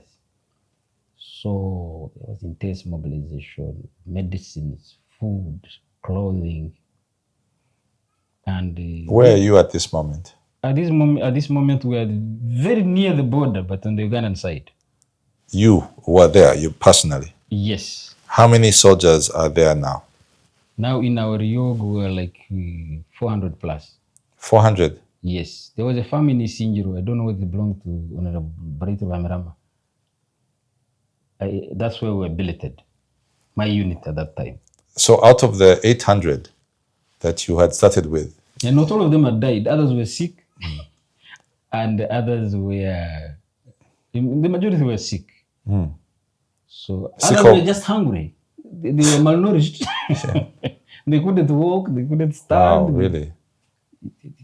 Fred Rwigema looked at them and said, is this? So, but over time, this is where I really saw that the Rwandan struggle was a popular struggle. people donated, even poor people, even people in refugee camps sent the little that they had. And at this point, you're just here, licking your wounds, We're trying licking to. our wounds and then training our other colleagues who had come. When we were in the national park, some people came from Tanzania on small boats and joined us. And then when we crossed this side, now a host of people, large numbers would come at night from the refugee camps, very young people, to join us. So we hid them and told them we were going to find space for a training wing. Then later on, we took them back to Mbarara for training. So they trained in Western Uganda, came back to join us on the front lines. So after these preparations, How long are you close to the border? very, very close. Because at night, we would go back, And do what? hit enemy positions and come back to Uganda. No, but what I mean is, how long were you there in that space? We are there for like a month and a half. And that's how we enter now the Christmas, less than a month. The Christmas of 1990 finds us in intense preparations to open another front. Because we had realized that it would be foolhardy to keep this the tactics of a frontal attacks against the enemy, because it was mechanized, we were not. And they had bigger numbers. So this is where the now President Kagame, the then chairman of High Command, he had been already agreed upon unanimously to lead the struggle. There are no rivals. No, everybody knew that he was the right man to do it. Why? One, the army needed a highly disciplined officer to put it together again. Two, he had shared many secrets with Fred. Three, he was close to the president of Uganda. Four, he had the military qualifications and experience to be able to do it. So he had so many positives. And because we needed Uganda so much, and he was so close to the president of Uganda, that was sorted. Then for your own forces, they knew that it was needed because discipline was necessary. And as I told you, he was a stickler for discipline. People would see him and so he reorganizes us. We form new units, we get clothes, we get food, and now he's planning the attack on Ruhengeri to open a new front. And he sends Kaitare to go and do the reconnaissance. Were you still with him at this point? Yes, I'm still with Kaitare. So you guys go. We went in the end of January. I think like 20. We went on the 22nd. We hid in the mountains for a couple of days. We attacked on the 23rd. How many are you at this point? Like 1,500. Now we formed the chairman of High Command. General Kagame formed the columns. So the battalions are being merged in two columns. You get 2 or 3 battalions, put them together so that you have a concentration of officers, formations that are big enough, and at the same time, concentration of arms and ammo. So to have a force that is strong enough to resist on its own without reinforcements and move quickly at the same time. So Kaitare is in charge. Who's his Twaisi? His Twaisi at that time was a very young man called Karangu. I think he died after the war. And where are you in this? Because you're also still one of probably the more experienced fighters. Yes, all of us had companies. So you're leading how many men? At that time, like 120.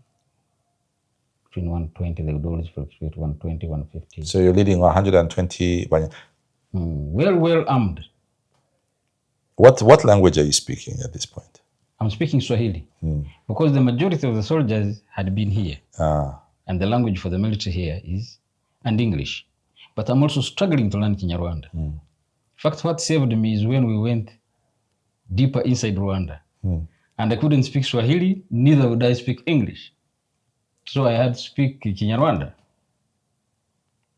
As a commander of 100 men, what your stories about Fred and how and what it meant to be a commander? The soldiers must see themselves in their commander to be able to then trust the commander's direction. But you're obviously, as no one hid the fact that you're not from a Rwandan. You're not. No, in fact, they liked me. I was a sort of celebrity. So no one. You did not. Like a celeb, they did not. They did not. Your soldiers. They did not. They felt. They did not feel a problem that this stranger. No, for them, I was a. Some of them thought I was a Banyarwanda, but who had been born in diaspora and had no chance of learning the language. Because people from Western Uganda and from Rwanda, we look alike. Some of our people look like you guys.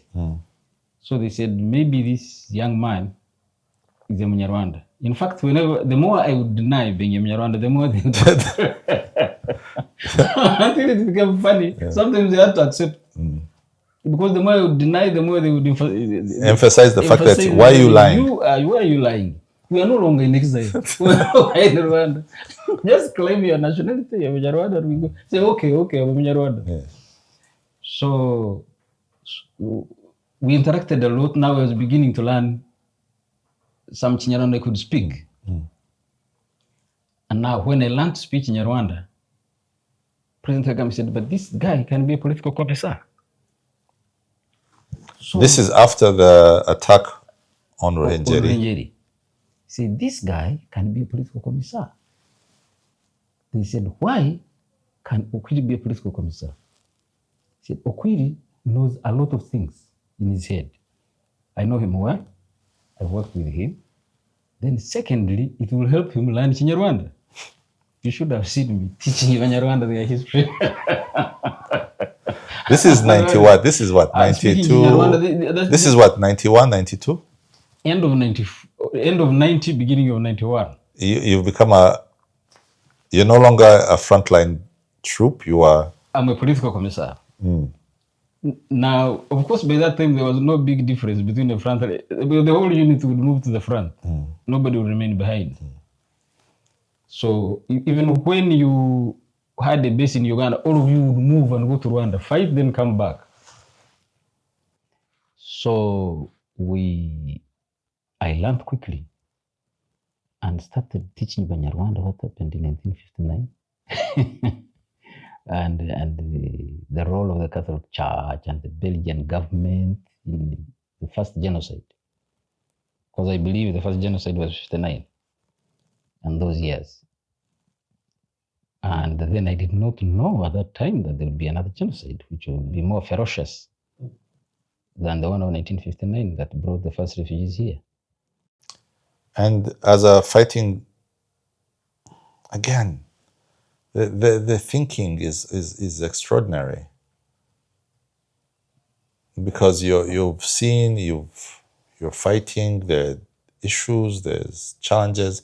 How good was the enemy at fighting?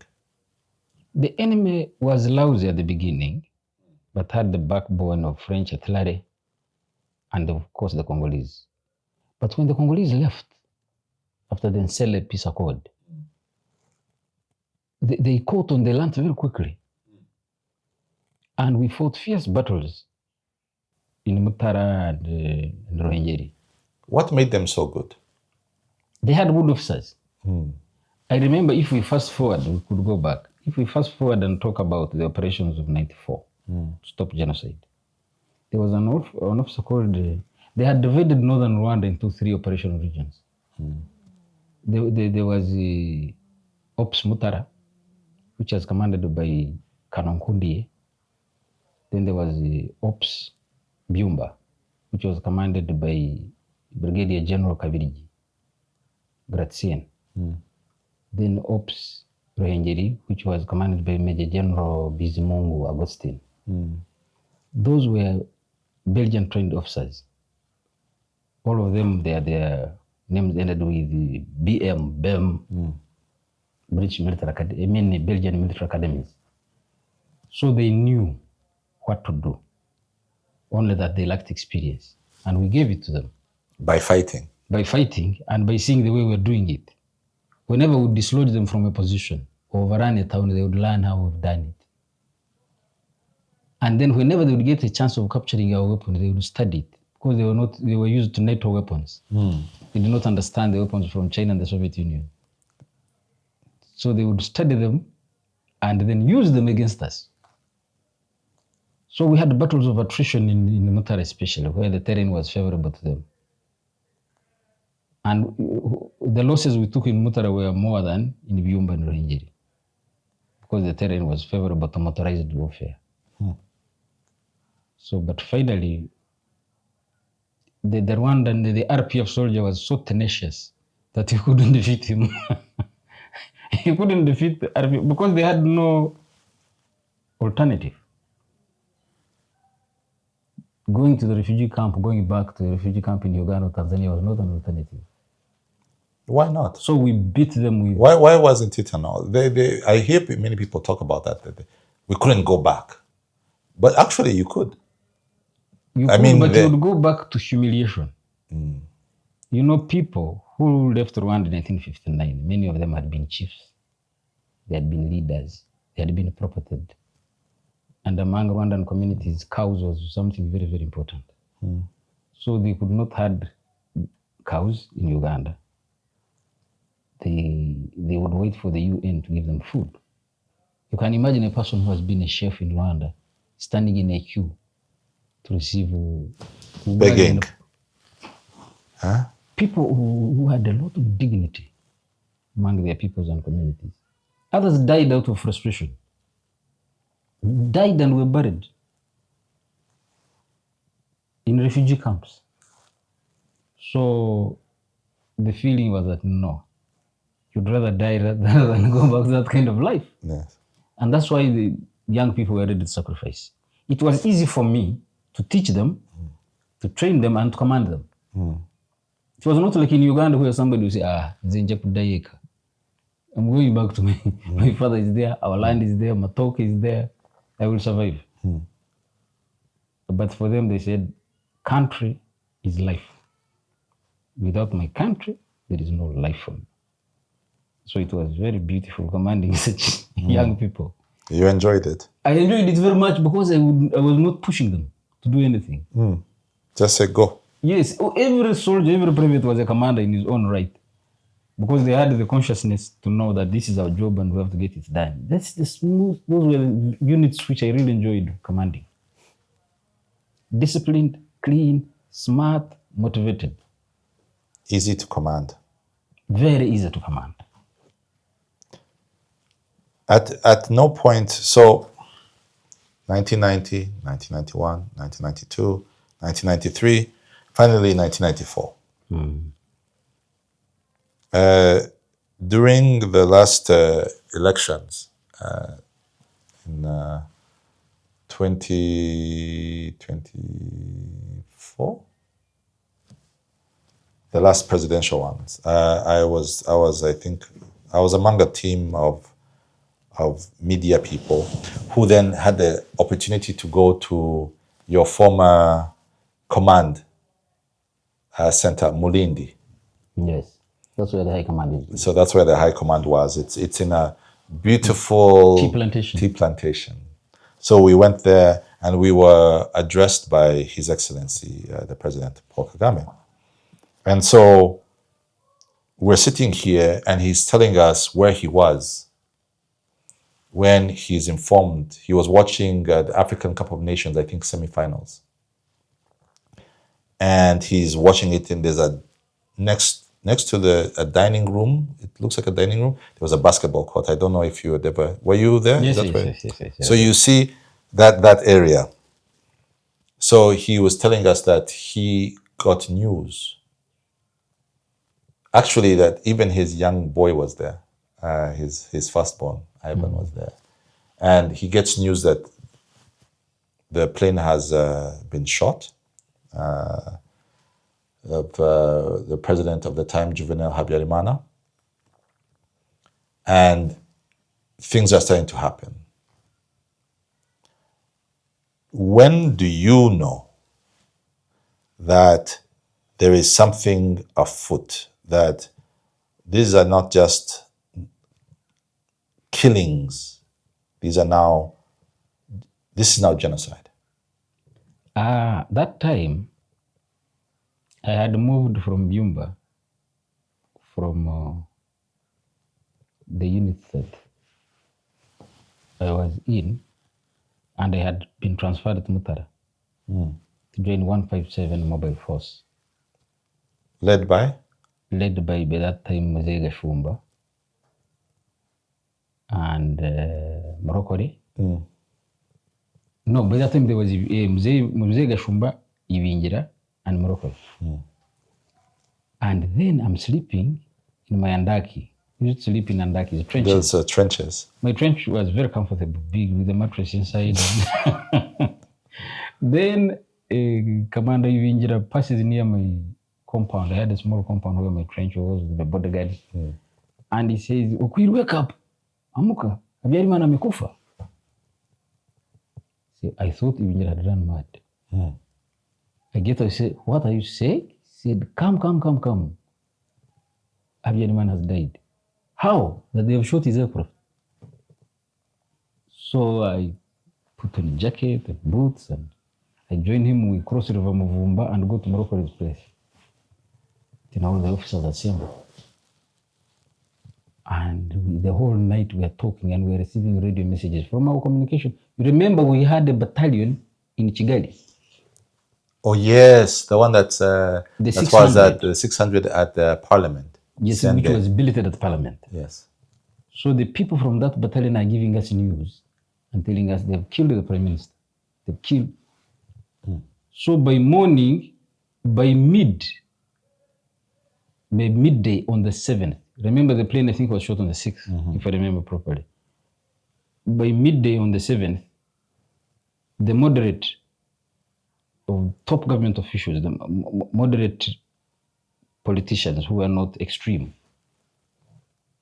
had been murdered. Now we're asking ourselves. Murdered by who? Murdered by Interahamwe. So in Interahamwe started killing. And not just in Interahamwe, but also the armed forces as well. The armed forces at the beginning were reluctant. I think they are not been given proper orders. But the militias knew what to do. There are also stories, I don't know how far true they are, that if they even started killing before the man died, that some people were killed. So which means the plot had been cooked. So people are killed throughout the night. The leaders of PSD, the leaders of PL. That's the Social Democrats Party and the Liberal Party. Those were the moderate voices in Rwanda at that time. They had all been murdered.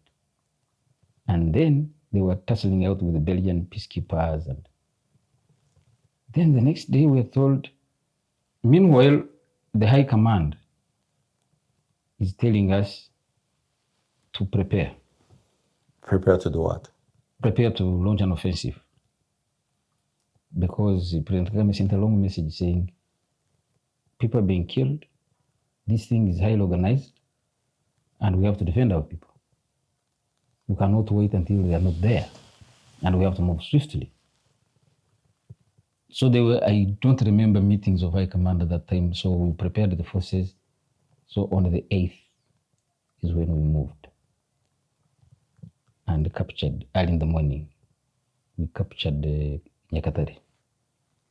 After capturing Nyakatare, we moved to Guevara and even secured now the border. That is our unit, 157 Mobile Force. It was a large unit, more than 3,000 troops. So we moved from Guevara all the way through Kabarore to Kayonza. What are you seeing? What we're seeing now, the enemy and a few people have been killed. You know, Mutara, most people had run away by that time because we had been fighting there for a very long time, more than 3 years. So we start seeing genocide after Kayonza battle. That's when we start seeing large numbers of people being killed. And then on the way up to Kibungo, it was madness. What are you seeing? What are you thinking that you're seeing? We are stunned. We had never seen anything like it. Because there was no discrimination, women, children, even animals. Churches. What do you mean even animals? They would slaughter animals, not even eat them. Sometimes eat half a cow and leave it, eat half a goat, you know, really diabolical actions. So I remember we reached the Protestant area in Kibungo. There was a big Protestant church. It used to be the center of the Protestants in Rwanda. Gahini. We reached Gahini. People were still alive and they had been half slaughtered. And then at one time when my commanding officer is talking to General Kagame, General Kagame says through the radio, he says, this is a repeat of 1959. You heard him say that? Yes, I heard him say that. That's the repeat of 59, but on a larger scale.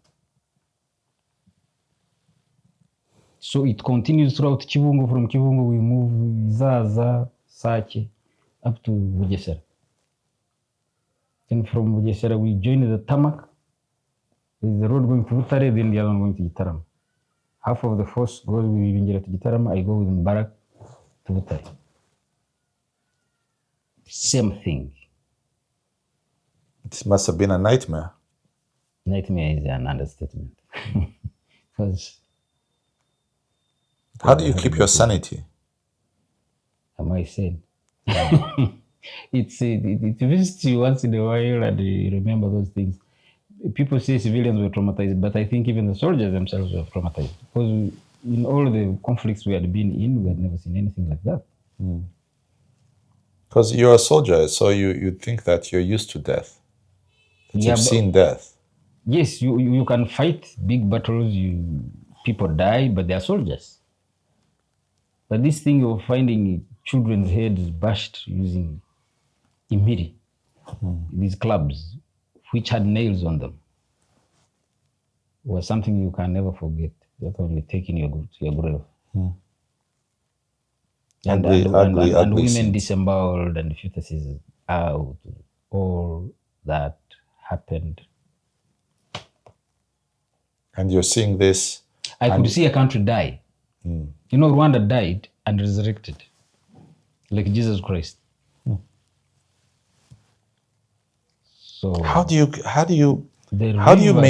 maintain discipline? Because I'm assuming the anger you must have been feeling. There were many cases of indiscipline, of course. Some of the young people, but even you're a human being. How do you? We were very, very angry. But now, as commanders, we are looking at the situation that, number one, we shouldn't behave like the criminals were fighting. Then secondly, we will have a future and a nation to build. So for us commanders, we were trying to restrain our troops. Please don't revenge.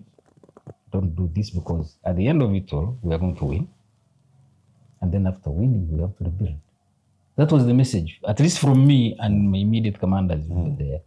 We are saying, we have to show an example. Our people should have hope in us as the only institution left standing. Because there was no other institution left standing. Not the church. The church had joined the killers. The killers, the army had joined the killers, the special forces had joined the killers, the media had joined the killers. RTLM. Radio, television. They were saying, come and kill. Why are you lazy? You have not killed enough. The programs were not stopping. No adverts, nothing. Just 24 hours. Just kill. You people in Kibungo, you have not killed yet. You people in Rangeri, you are lazy. Chibuye, start the job. Changungu, you are late. It's ugly. Ugly, real ugly. It only takes a person who saw it to understand the gravity. Of course, for many people, it's their country. They've read about it. They've seen the pictures, but living it was another thing altogether. Thankfully, after 3 months, 100 days of fighting, Kigali falls. The country can take a bit of a deep breath and restart. And then there's now, at this point, what rank are you now? Now they had changed the ranks. Well, we didn't have these Lieutenant. lieutenant. Yes. We had a provisional junior officer class 1, junior officer class 2, provisional junior officer class 2, junior officer class 2, junior officer class 1, senior officer, and a member of high command, 5 grades. Yes. So I was a junior officer class 1. So when Kigali falls, obviously the ranks are... Yes, and I'm a captain. So now you're a captain. Now I'm a captain. Now you're a captain in the Rwandese Patriotic Army. You know, it's something really interesting that I found is that actually your rank, the major, retired major, it's actually from the RPA. Oh my goodness. So you are a captain by this time. Are you, because the war did not end just because it ended just because Kigali fell. There were now the new war, which was because, of course, the enemy does not surrender. It runs to Zaire and is now protected by not just Mobutu Sese Seko, but even the international community and even enemies of Rwanda. The French are rearming them. They're getting arms from the Balkans, South Africa. Where is Okwir now in this new post-liberation Rwanda? Okwir is now in Butare, still in 157 Mobile Force. We have a very big problem. Is there people who have run? The Kibeho. Kibeho came after. But now, immediately after capturing Butare, we had to look for people who have survived and settle them. That was one of my responsibilities. Those who have hidden in Shambas, those who have crossed the border to Burundi, those who have been attacked but they have not been killed, the enemy thinking that they are dead but they are alive. We have to get them, get medical treatment for them, liaise with the international aid agencies to fly some out for treatment. And it was a messy situation. Like I told you, the country was dying. Everybody has a problem. And all the social services have collapsed. So the army with its little medicine and few doctors is treating all those people who have survived but injured. The water sources are polluted, dead bodies are everywhere. In rivers, in small lakes, you can't drink water from the water reservoirs. And then it was so sad that the Western world at that time, they're asking very funny questions. Are you also killing people? When will you start a multi-party dispensation? When are you going to hold elections? There is no country. You don't have medicine, you don't have aspirin, and you're asking me when I will hold elections? Yes. Because now they're still thinking along ethnic lines. This Tutsi movement against the Hutu movement. When are you going to allow the Hutus to win an election? Because there are many. And taking government again. That's the thinking of the Western world. So you have to swallow your anger and say, in good time. So slowly the country rebuilds. standing on the army, the RPA. The RPA is virtually, at that time, is virtually doing everything. Medical, resettling people, justice, law and order, setting up a government in Kigali. And then the UN is there, enjoying themselves, partying and a lot of money and so many vehicles. Now they are bringing in reinforcements after the genocide. I think by the time they stopped, there were more than 6,000 troops. With so many vehicles that the roads were blocked. The UNAMID. And people looking at them with a lot of anger. No, were you looking at them with a lot of anger? I was looking at them with a lot of anger because they were not there when we needed them most. And now they're coming to enjoy the fruits of your struggle. It was really a big failure on the part of the UN. I don't know whether the Rwandans will ever forgive the UN. Even now, when you talk of UN, Rwandans feel a lot of anger. Because there was a general called Romeo Dallaire. He wrote and said, we have militias who are armed. Give me more forces. I can take out the militias at least. I may not fight the government army. But we can disarm them. Huh? But we can disarm them. Yeah, but we can disarm these militias because they're importing machetes. And the machetes are here. The machetes are here. There is something very big which is going to happen here. He said that's not our mandate. Well, I think the lesson of Africa is that we're on our own. Oh, yes.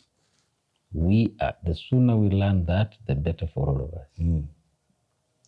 Because there is a time, if we can digress a bit, when there was a conflict in Libya, Africans tried to solve their own problem by going to Libya and talking to Gaddafi and his opponents and finding a peaceful solution to the Libyan problem.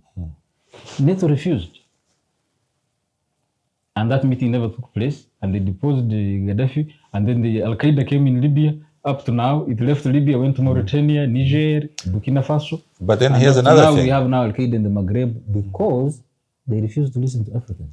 However, so I was talking to Ambassador Adonia Yebare, and he was discussing, he said, now that bygones have become bygones, that actually the Obama administration had actually taken this question to the Security Council. And the 3 African states had been told by the Africa Group. So the 3 African states were Nigeria, South Africa, Gabon. They had been told not to vote to allow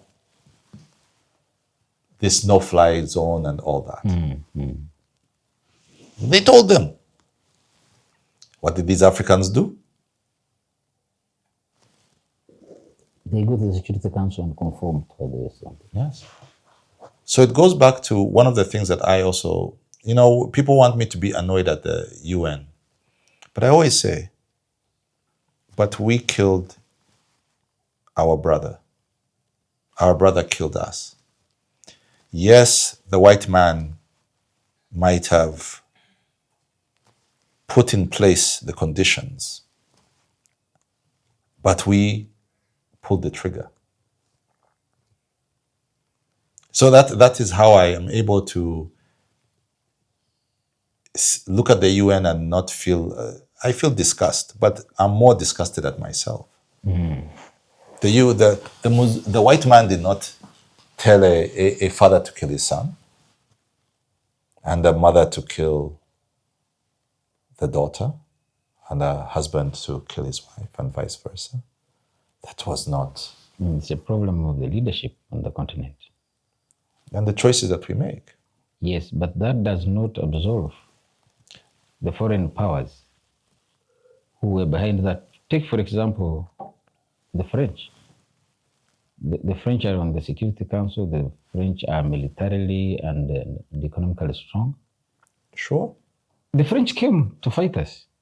There was a Colonel Cholet, if you remember, who was in charge of the Rwandan artillery forces, and he had taught them how to use concentrated artillery, and they used it against us. And it was has effective. devastating. Yes, it's very effective. Now, if I'm lousy, I don't know how to look after my property, and I leave doors open. I don't know how to close my cattle corral properly. It does not absolve you. It does not absorb come the and thief. steal the thief. The thief is a thief, whether I closed my gate or not.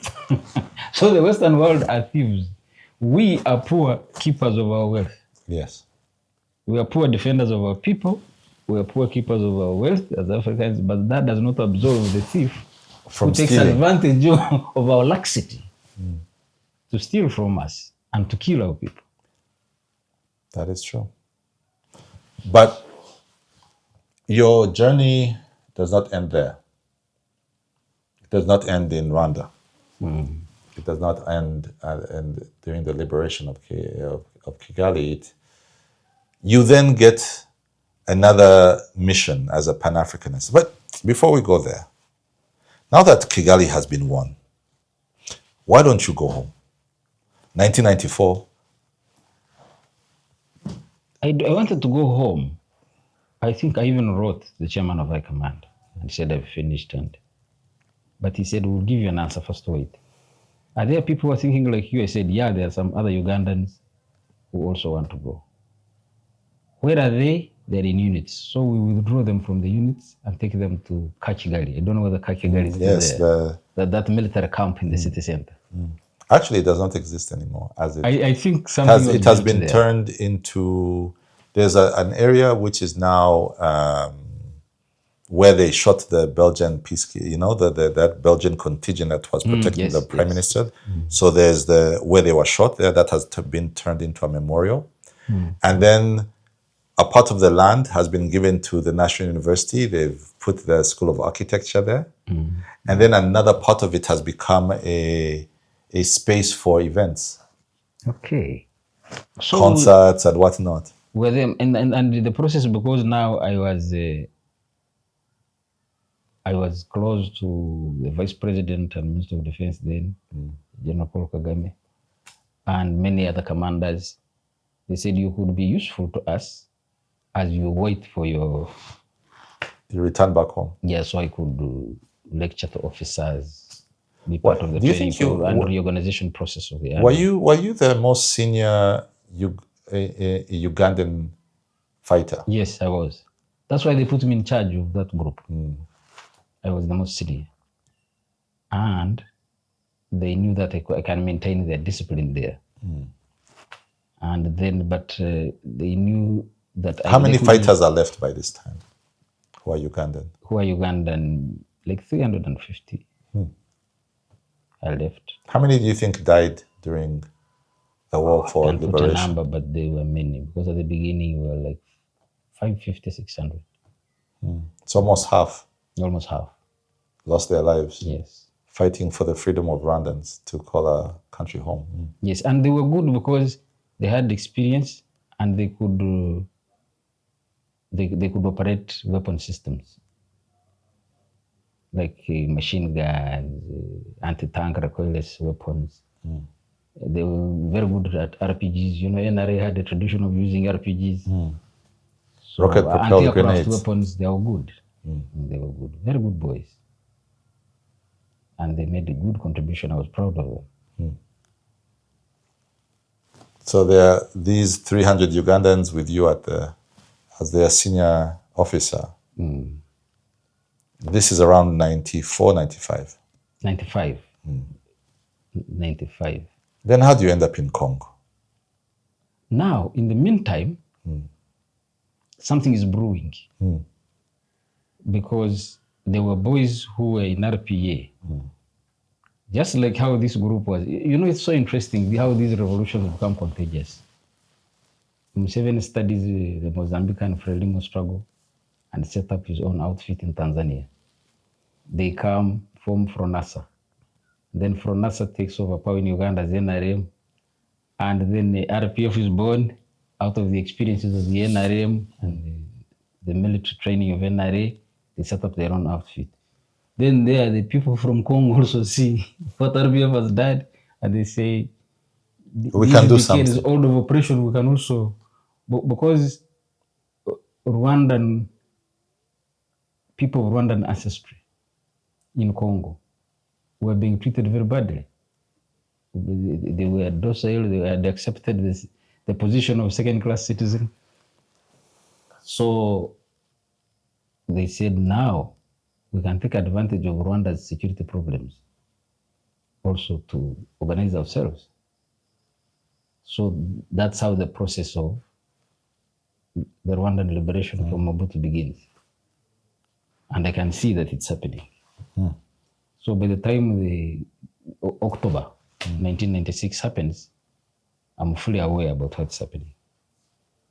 Because I was really integrated in the RPA system. There was no officer who would not give me audience, and from the topmost, all of them were very close colleagues of mine. I mean, you've been fighting together since 85. And what was interesting, I came here, the King of Toro died, and I came, buried. After 2 weeks, I reported back to This is when? The King of Toro. 1995. You came. Yes, for the first time saw my parents and my family. They were ecstatic. They said the war is over. I said, no, I've not legally. They must, but I knew what was going to happen in Congo. And you wanted to be a part of that. And now that I was so angry about Congo. You know, Mobutu was since we were children, we knew Mobutu was a kleptocrat. But on top of that, now he was helping the West to destroy the struggle in Angola. So any effort to see the back of him, You were down. I was excited. I was really excited. And my dreams about Congo was that after the liberation of Congo, Africa can, because Congo is immensely rich, we could use all those resources to provide power, hydroelectric power, all these things. So it would be a powerhouse. So you good get leadership, and so you get involved. so I get deeply involved. And then you actually meet Laurent-Désiré Kabila. Yes, I met him in Goma. I saw him. What was your reading of him? I was not excited about him. Why? He did not, a revolutionary, you can meet seriously, and He was not a serious leader. I did not see much seriousness in him. Why? Because he was saying, we move, we capture, we move. Yeah? He would not engage you in the post-Mobutu dispensation. What would it look like? What kind of political system would be put in place? You asked him. Yes. All the elements of a popular struggle. He never enumerated even one to me. So I could see a person who had been waiting to be a leader. Now to be in power. Now he's being airlifted. Kinshasa. So was that a strategic choosing him? Now that you look back, do you think that was a strategic mistake? No, I think it was a very wrong choice. I think that was a big mistake on our part. Uganda and Rwanda to have accepted that person and supported him for such an important responsibility. But what were their options? I guess that's the problem, right? Well, I don't know, because Congo had so many people in the diaspora. If we had taken time to interview them, examine them, and get, I think we were in a hurry to resolve the pressing problems of Goma and Bukavu. And we were also surprised at the speed at which the Congolese army was running away from the battlefield. Yes. And you could not just stop. So you keep moving, you keep advancing. You keep advancing. Until you find yourself in Kinshasa, and this man that you did not you properly rate gauge and grade is in charge now. Now he's and he was a cunning maneuverer, despite his really. First of all, he posed as a revolutionary, leftist, and he had never been. He bumped into Che Guevara when Che Guevara was going to the Congo, and Che Guevara wrote some things about him, similar to what I'm telling you, my appraise of him. is that he was an erratic fellow and he was not interested. He was interested in trading in minerals and stuff like that. So when he gets there, he's still the Kabila who was known to be a trader rather than a revolutionary leader. But now he's a trader who actually runs an entire country. He runs an entire country. And he's dealing with Lebanese gold dealers and gun runners. Were you in his office by then? I saw him like 3 times in Kinshasa. But has he changed from the? He has not changed from the Goma. From the guy from Goma. The guy from Goma. Has he now sat in the seat and now he's son excellence? No, because you see, people who are going to be leaders are seen early in their position. The Paul Kagame I saw in 1985 was the same Paul Kagame I saw when he was reorganizing the RPA in 1990, and the same Paul Kagame who became vice president and minister of defense. His thinking was the same. Consistency. His ambition for Rwanda was the same. You know, he thinks big and he thinks strategically. He's never satisfied with the status quo. But this guy was already very satisfied with the position of Congo, which was in tatters. The mining companies had run away. They started running away when Mobutu was still there. Now with the civil war, everybody had gone. The country didn't have resources, even no foreign reserves. The army had run away. But he was happy. But he was so happy. Drinking champagne. That the impossible had happened. Drinking champagne and having a good time. Having a good time and dancing. My goodness. So, but eventually, obviously... It was an opportunity that we lost. Because if we had had a serious leader, so many things would not have happened after. Now you think about this. Now, obviously, 1997, you head back to Kigali, write your, is it a letter of decommission? Yes. And I'm graciously allowed to go home. Did you feel a bit sad? Yeah, I felt a bit sad because up to now, Rwanda is in is in me, a country where you... I'd like to ask you, having now served in 2 revolutionary movements, I would like to ask you, what were the key differences? Because it's very easy to say the similarities, but what were the key differences that you observed, whether it's in ideology, discipline, and how power is ultimately exercised? Well, there were similarities, but now the differences came because of the different realities, historical realities. You are talking of Rwanda and Uganda. No, I'm saying the National Resistance Army and the Rwandan Patriotic Front. During the struggle in Uganda, the bulk of the population was pro-rebellion. In Rwanda, the bulk of the population was convinced by government to be anti the rebellion. Now that made our struggle very difficult, because when we would be moving at night, they would shout and say, "Inyenzi have come." Inyenzi are the other old fighters. But it also means cockroaches, but it means cockroaches. The cockroaches have come. So the bulk of the population is running away and going to internally displaced camps ahead of us. And our liberation zone has no people. But in the case of the NRA, the people in Buganda, in Luero, were bringing food, bringing intelligence, bringing their children during the struggle. So that made it difficult for us. The people were brought in slowly. So the bulk of our support really was external, coming from the Rwandan communities in the region. So how does that change the ideology of the 2 revolutionary movements? is that now the position, because all of them were liberation movements, the position of RPF was difficult, more difficult than the position of NRA. And what does that create? That creates an organizational problem. Because you remember, when Habyarimana's government was defeated, or Kambanda's government and Sindiko Gwabo, when we defeated them, they ordered the population to go to Congo, and they all went. Now we have to build confidence in the Rwandan population and tell those guys that come home.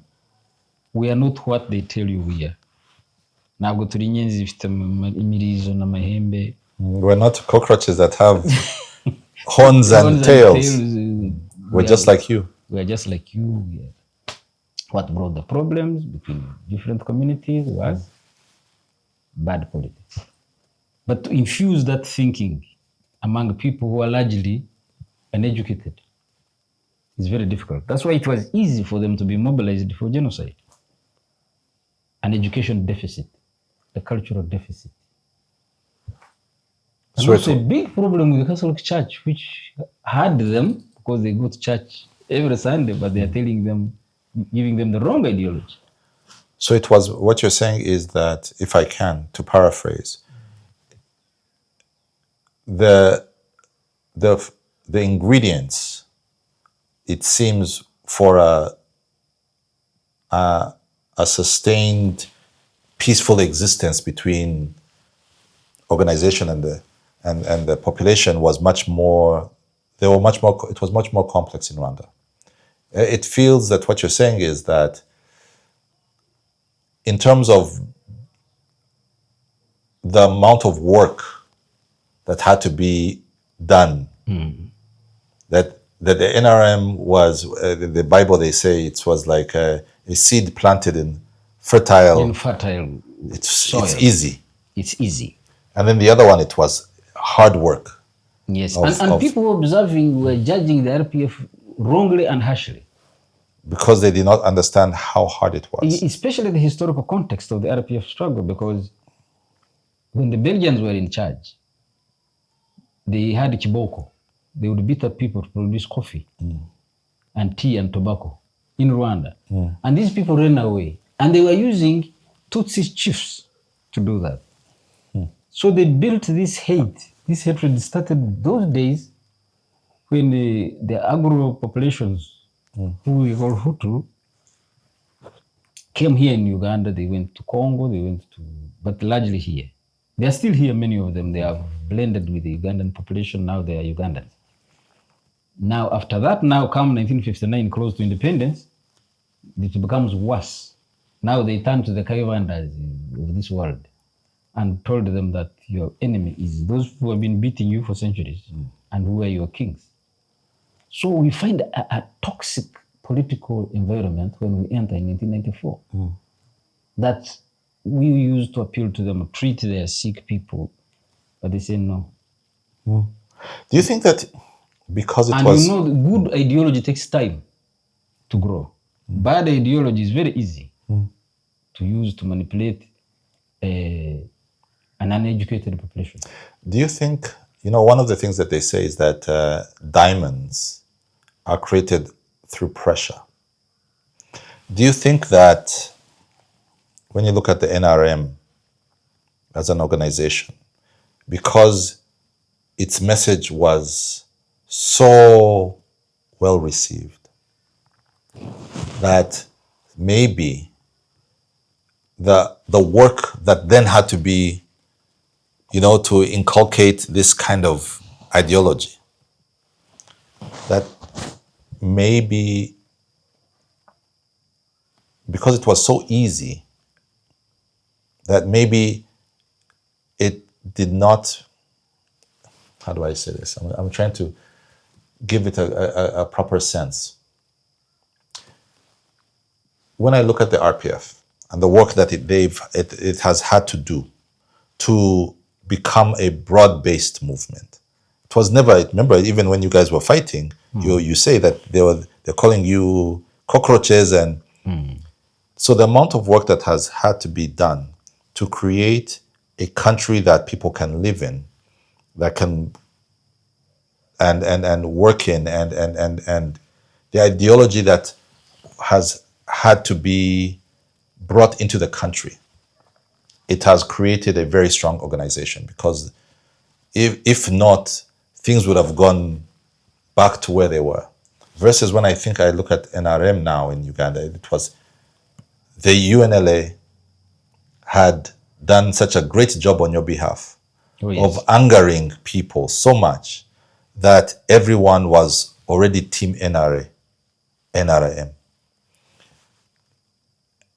Do you think that because from the get-go, on one side they were under constant pressure to prove that they belong, to prove that they are a nationalist movement, to prove that they are not the demons that the Catholic Church says they are, to prove that they are not the demons that Kayibanda says they are, and the French are saying, that somehow they needed, it created a much more disciplined post-liberation political organization, versus here where it was already... Here, it was not totally like that. We had a taste of it, but not at the magnitude of Rwanda. Remember, we also had a rebellion in northern Uganda over people who had been told that they are martial, they are supposed to dominate the army and therefore government. And we had a long war, very brutal. Donglatek, Lakwena, Konyi. It was an ideological war as well, of saying, no, every Ugandan can be a soldier. Ugandans are from West Nile, from Karamoja, from Buganda, have a right to join their army, participate in government, and be rich. So we fought a very bitter ideological. People looked at the military aspect of it, but even changing the hearts and minds of people to embrace the NRM as theirs. It just happened recently. A lot of effort from our commanders and political leaders and party leaders. So we know what Rwanda faced and how deep it was and how difficult it was, because we saw it here.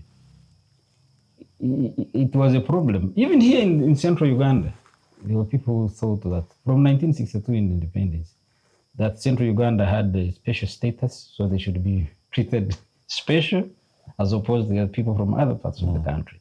And also us who come from kingdoms, we're also saying the people from Toro, Nyoro, Ankole, then Uganda should be treated special.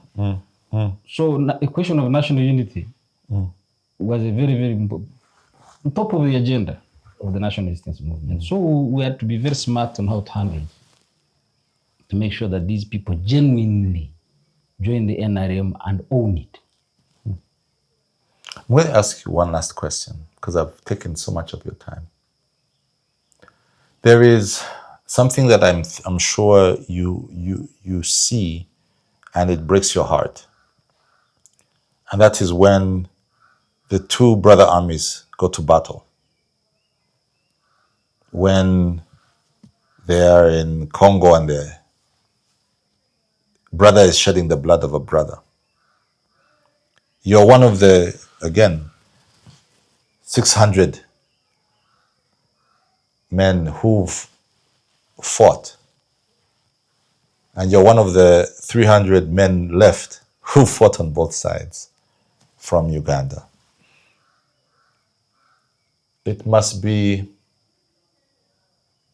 heartbreaking to see where sometimes the state of our relations are, where borders close, where people get arrested, where trade is strangled, where arms and bullets are. Where do you think we've gone wrong?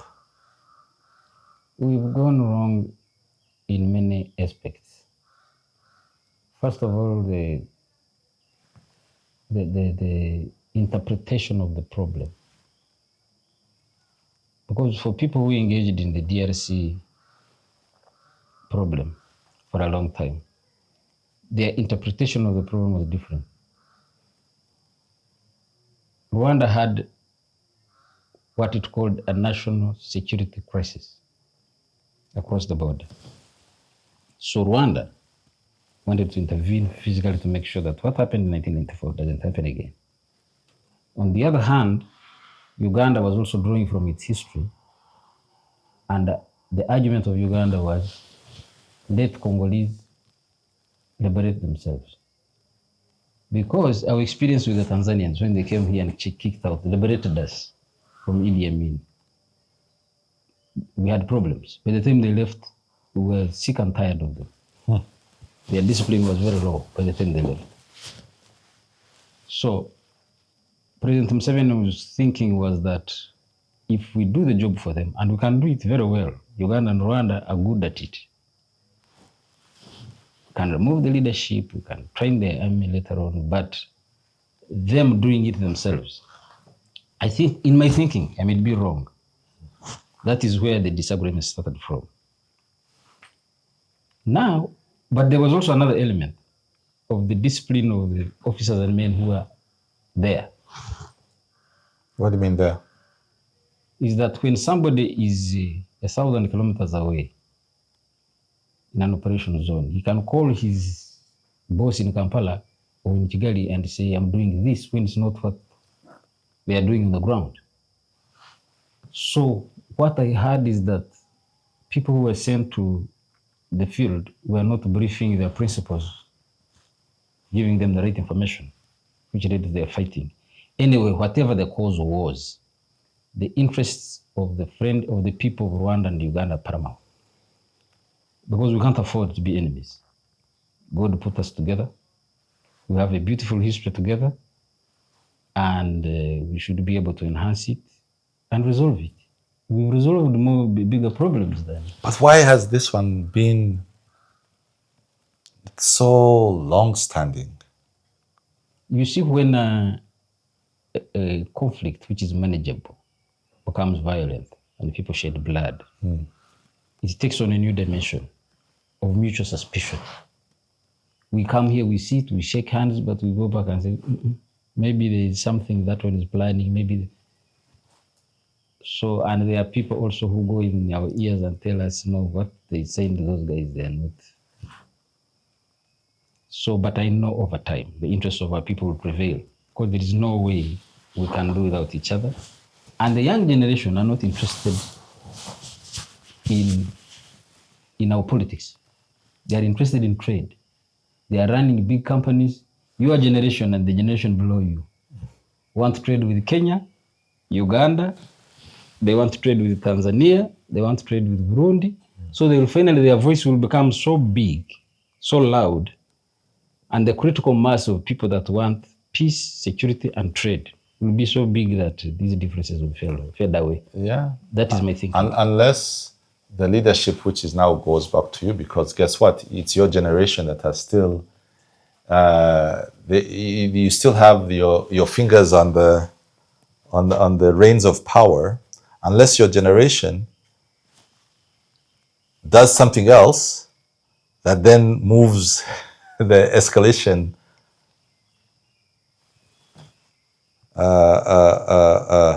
trap to a point where now we can't even, where young people cannot even fix the problem.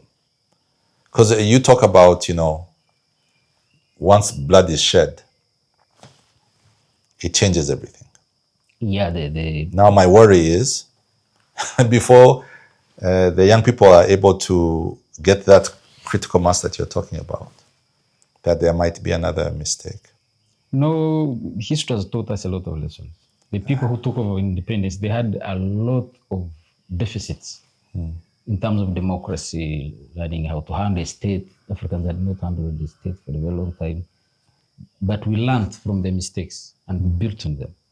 Rwanda, I can say that for Rwanda because I'm it's one country that you know quite well. It's one country that I know quite well and I love very much because they are close to me, and now my daughter is half Rwandan and half Ugandan.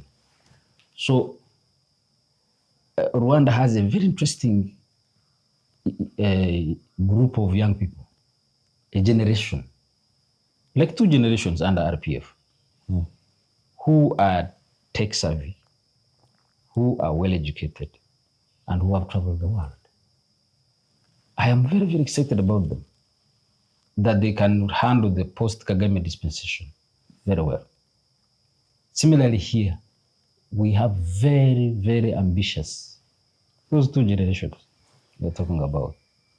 So it will be easy for us to hand over to them because we know that our countries will be in good hands. I have no question. I'm not worried. They are exposed. They know what's happening in the world. They understand the geopolitics here. And they are very ambitious. And they know that wealth is not in Europe. Wealth is here. And peace should be made here and security should be guaranteed here. Afande, before I say my goodbyes, I want to extend a formal invitation to Kigali. Yeah, you told me that you haven't been there since 2015. That's 11 years, Bwana. Nitakuja. Lazima nitakuja. No. I accept your invitation, sir. You need to come and see the country that you fought for. I will. And thank you so much. And on behalf of Rwandans and friends of Rwanda, Asante sana.